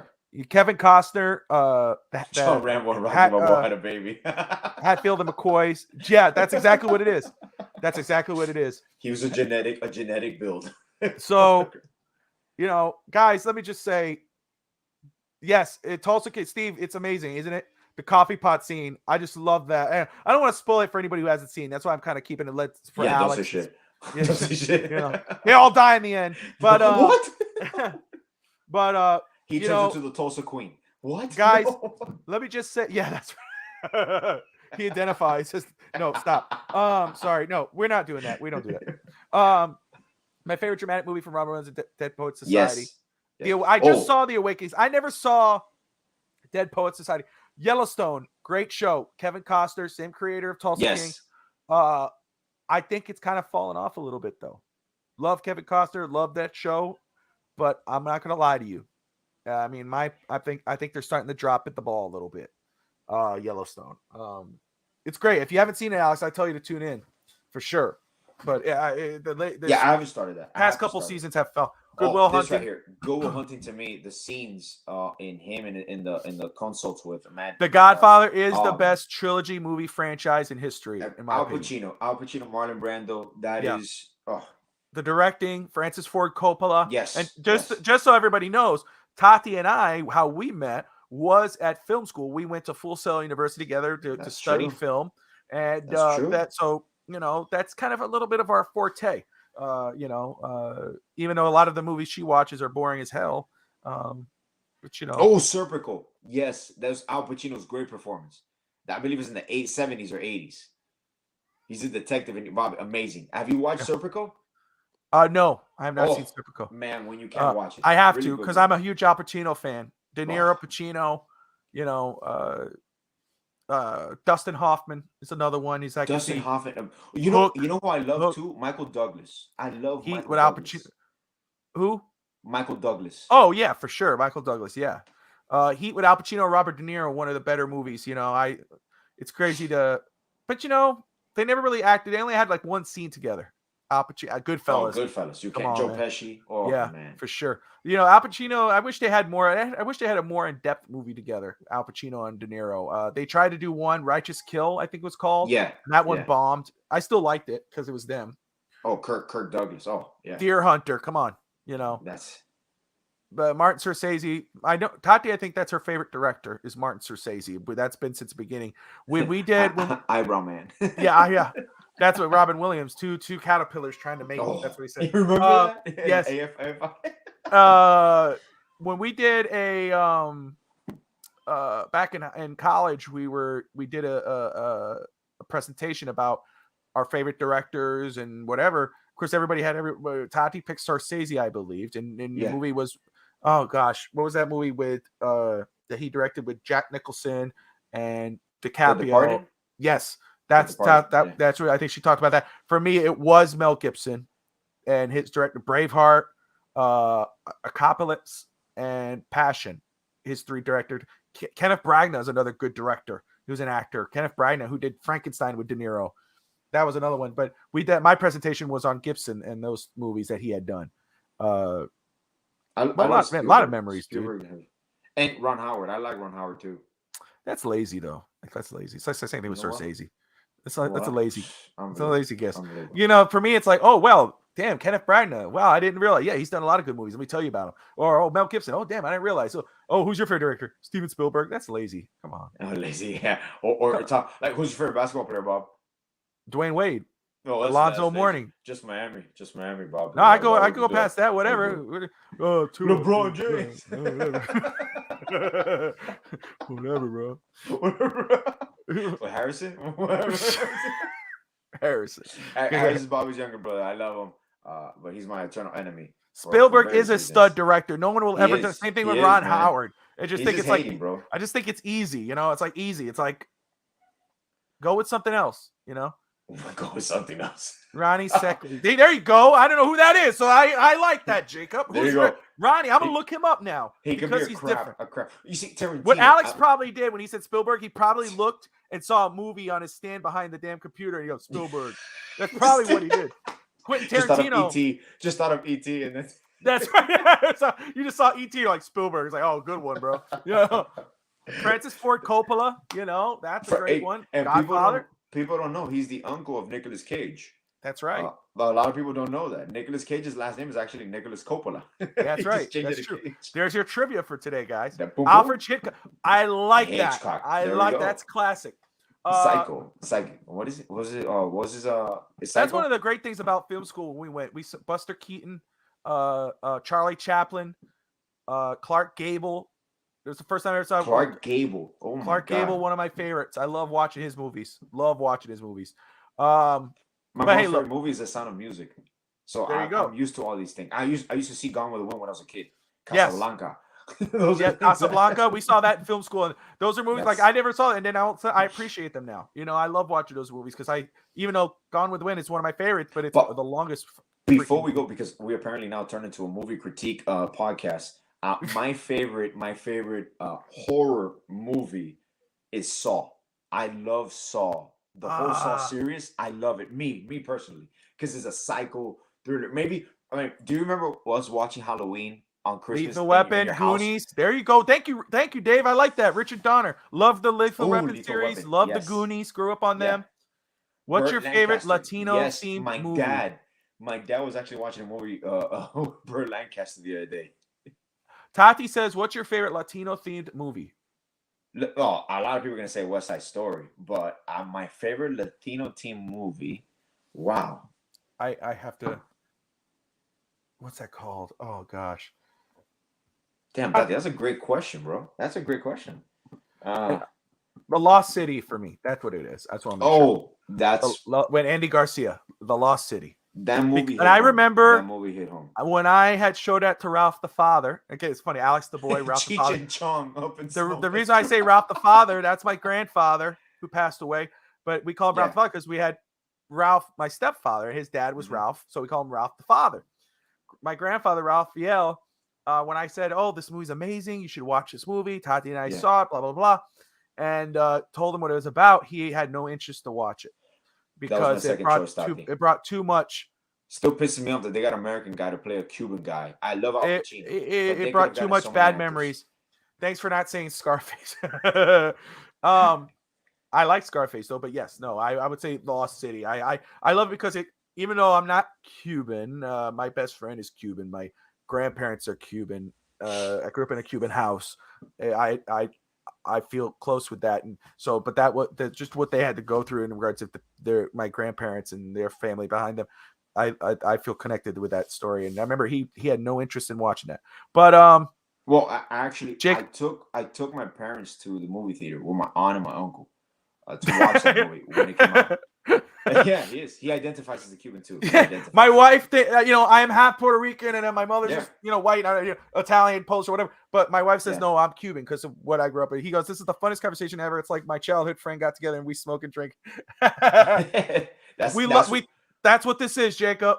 Thank you, man. And you're welcome here every week.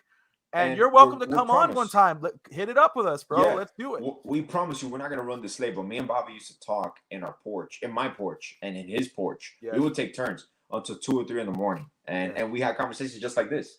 And but Bobby, when you said my response is going to be the same thing to The Lost City, because I took my parents to see that movie, and I've only seen my dad cry twice. When my aunt passed away, and he was talking over the phone that she was in Cuba. And he couldn't come to grips with. He couldn't even speak.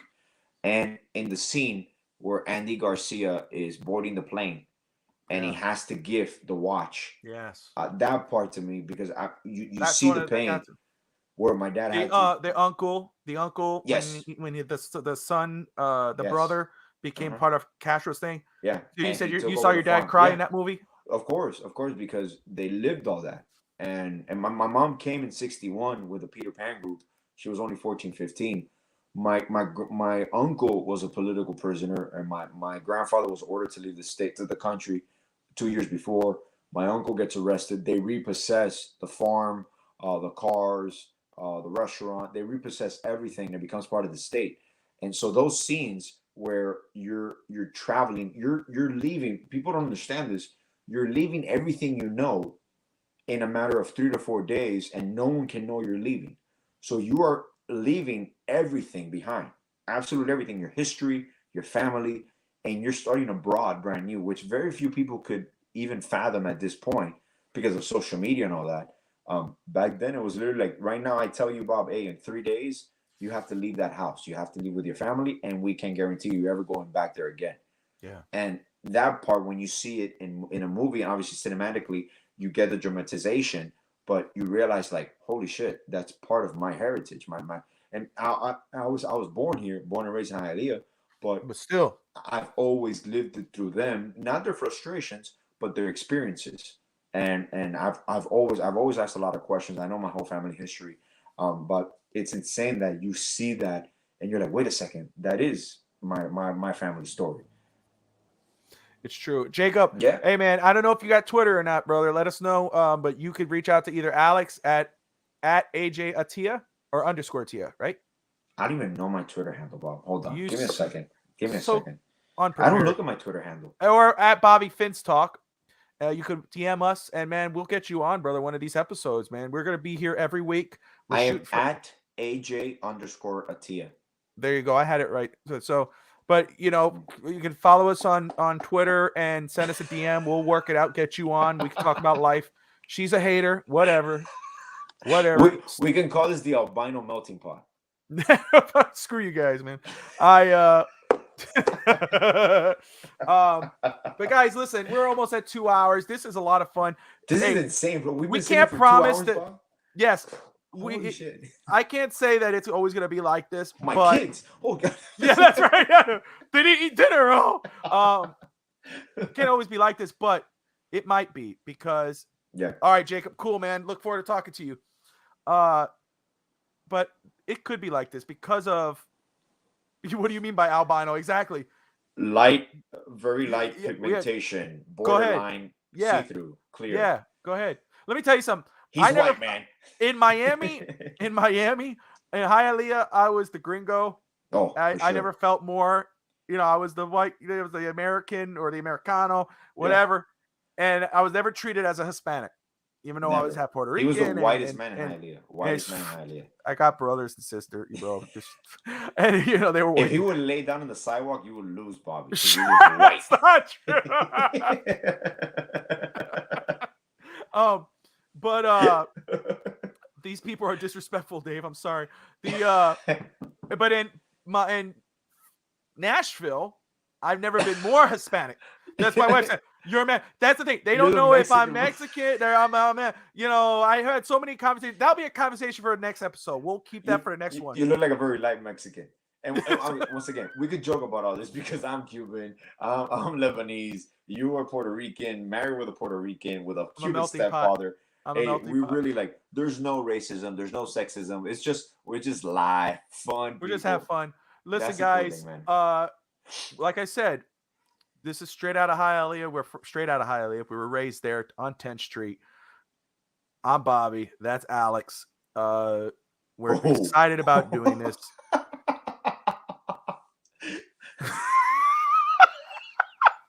I thought that was Alabama. Apparently it's Tennessee too, man. Damn! I'm not going there because I still live here. Yeah, in Tennessee, and keeping coffee is milk. There's coffee with condensed milk. See, Jacob knows. He says in Maryland he's Mexican. You know the struggle. So next episode we're going to discuss that. That's what we're going to race where you are in California or Mexican for sure. Yeah, well, New York, that's different. Dominican. That's different. More than likely, you're that. But Tati bringing the smoke. She always does. But guys, thank you all for tuning in. We're so excited.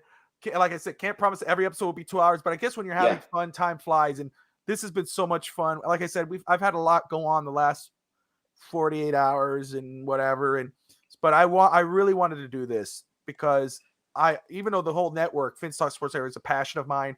We got a great team with family, Dave, Steve, Evan, Hank, the whole crew, everybody on the team. I'm blessed. But this guy right here is my brother. This is a passion project of mine. Talk sports, talk life with him. This is what we do. We have so much fun. So do me a favor if you haven't already, smash that like and subscribe button. Join us again next week at the same time, 9:30 Eastern. Let's talk life. Let's talk Dolphins. Let's talk Heat. Let's talk Miami.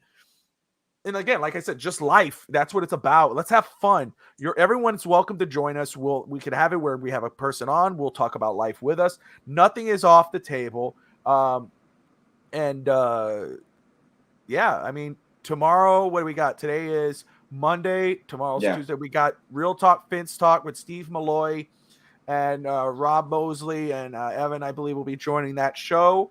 And then, of course, Wednesday. Well, no, Wednesday is off. Wednesday, no. Yeah, we got because usually Wednesday nights we have no holds barred for wrestling, professional wrestling fans, and we got Fast Break for NBA. But Thursday night special episode of Fast Break.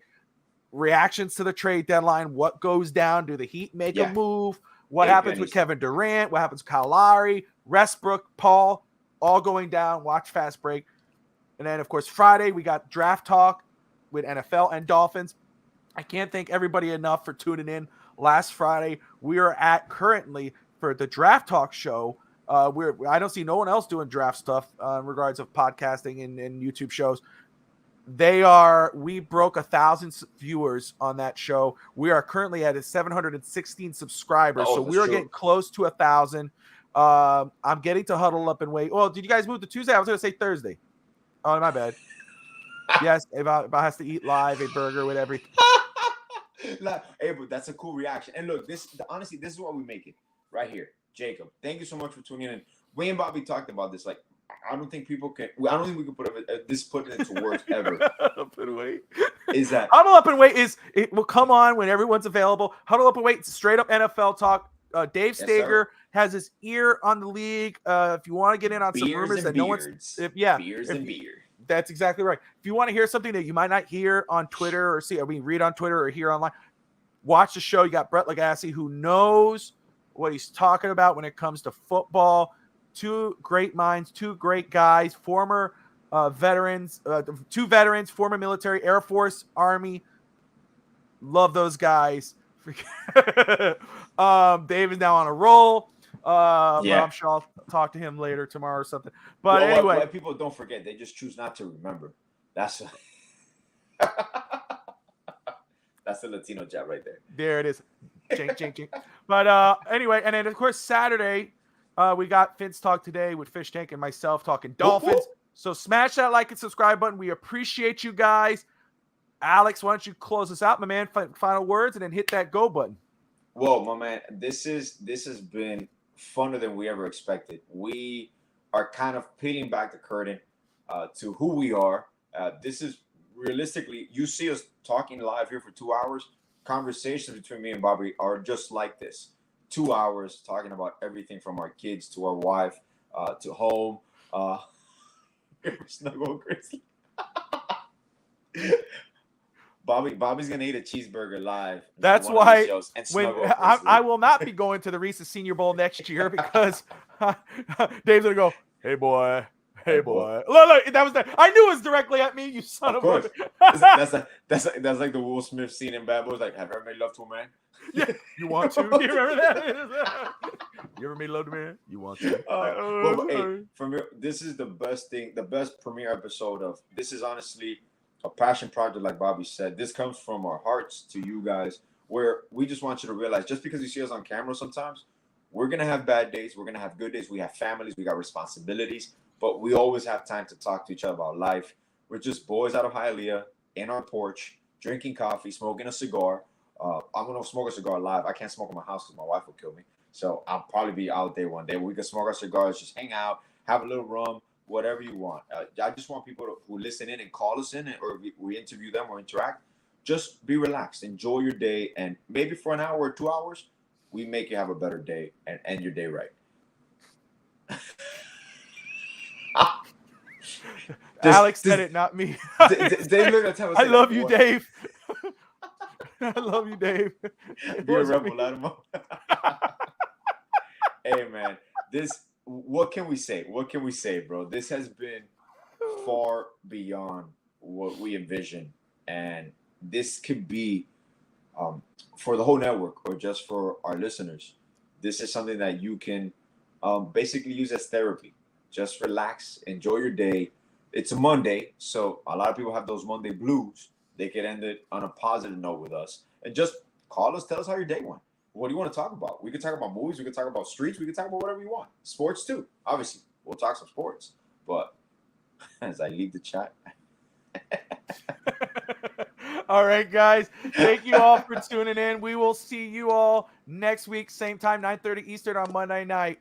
Like, subscribe, share. And if you're a Dolphin fan, sorry, Dave, fins up. Appreciate fins you all. Fins up, baby. Are you going to hit the outro? I'm going to hit the outro, Bob. I'll hit the outro. I got it. I got it. Yeah, don't touch it. I got it. Peace out, Miami. Peace.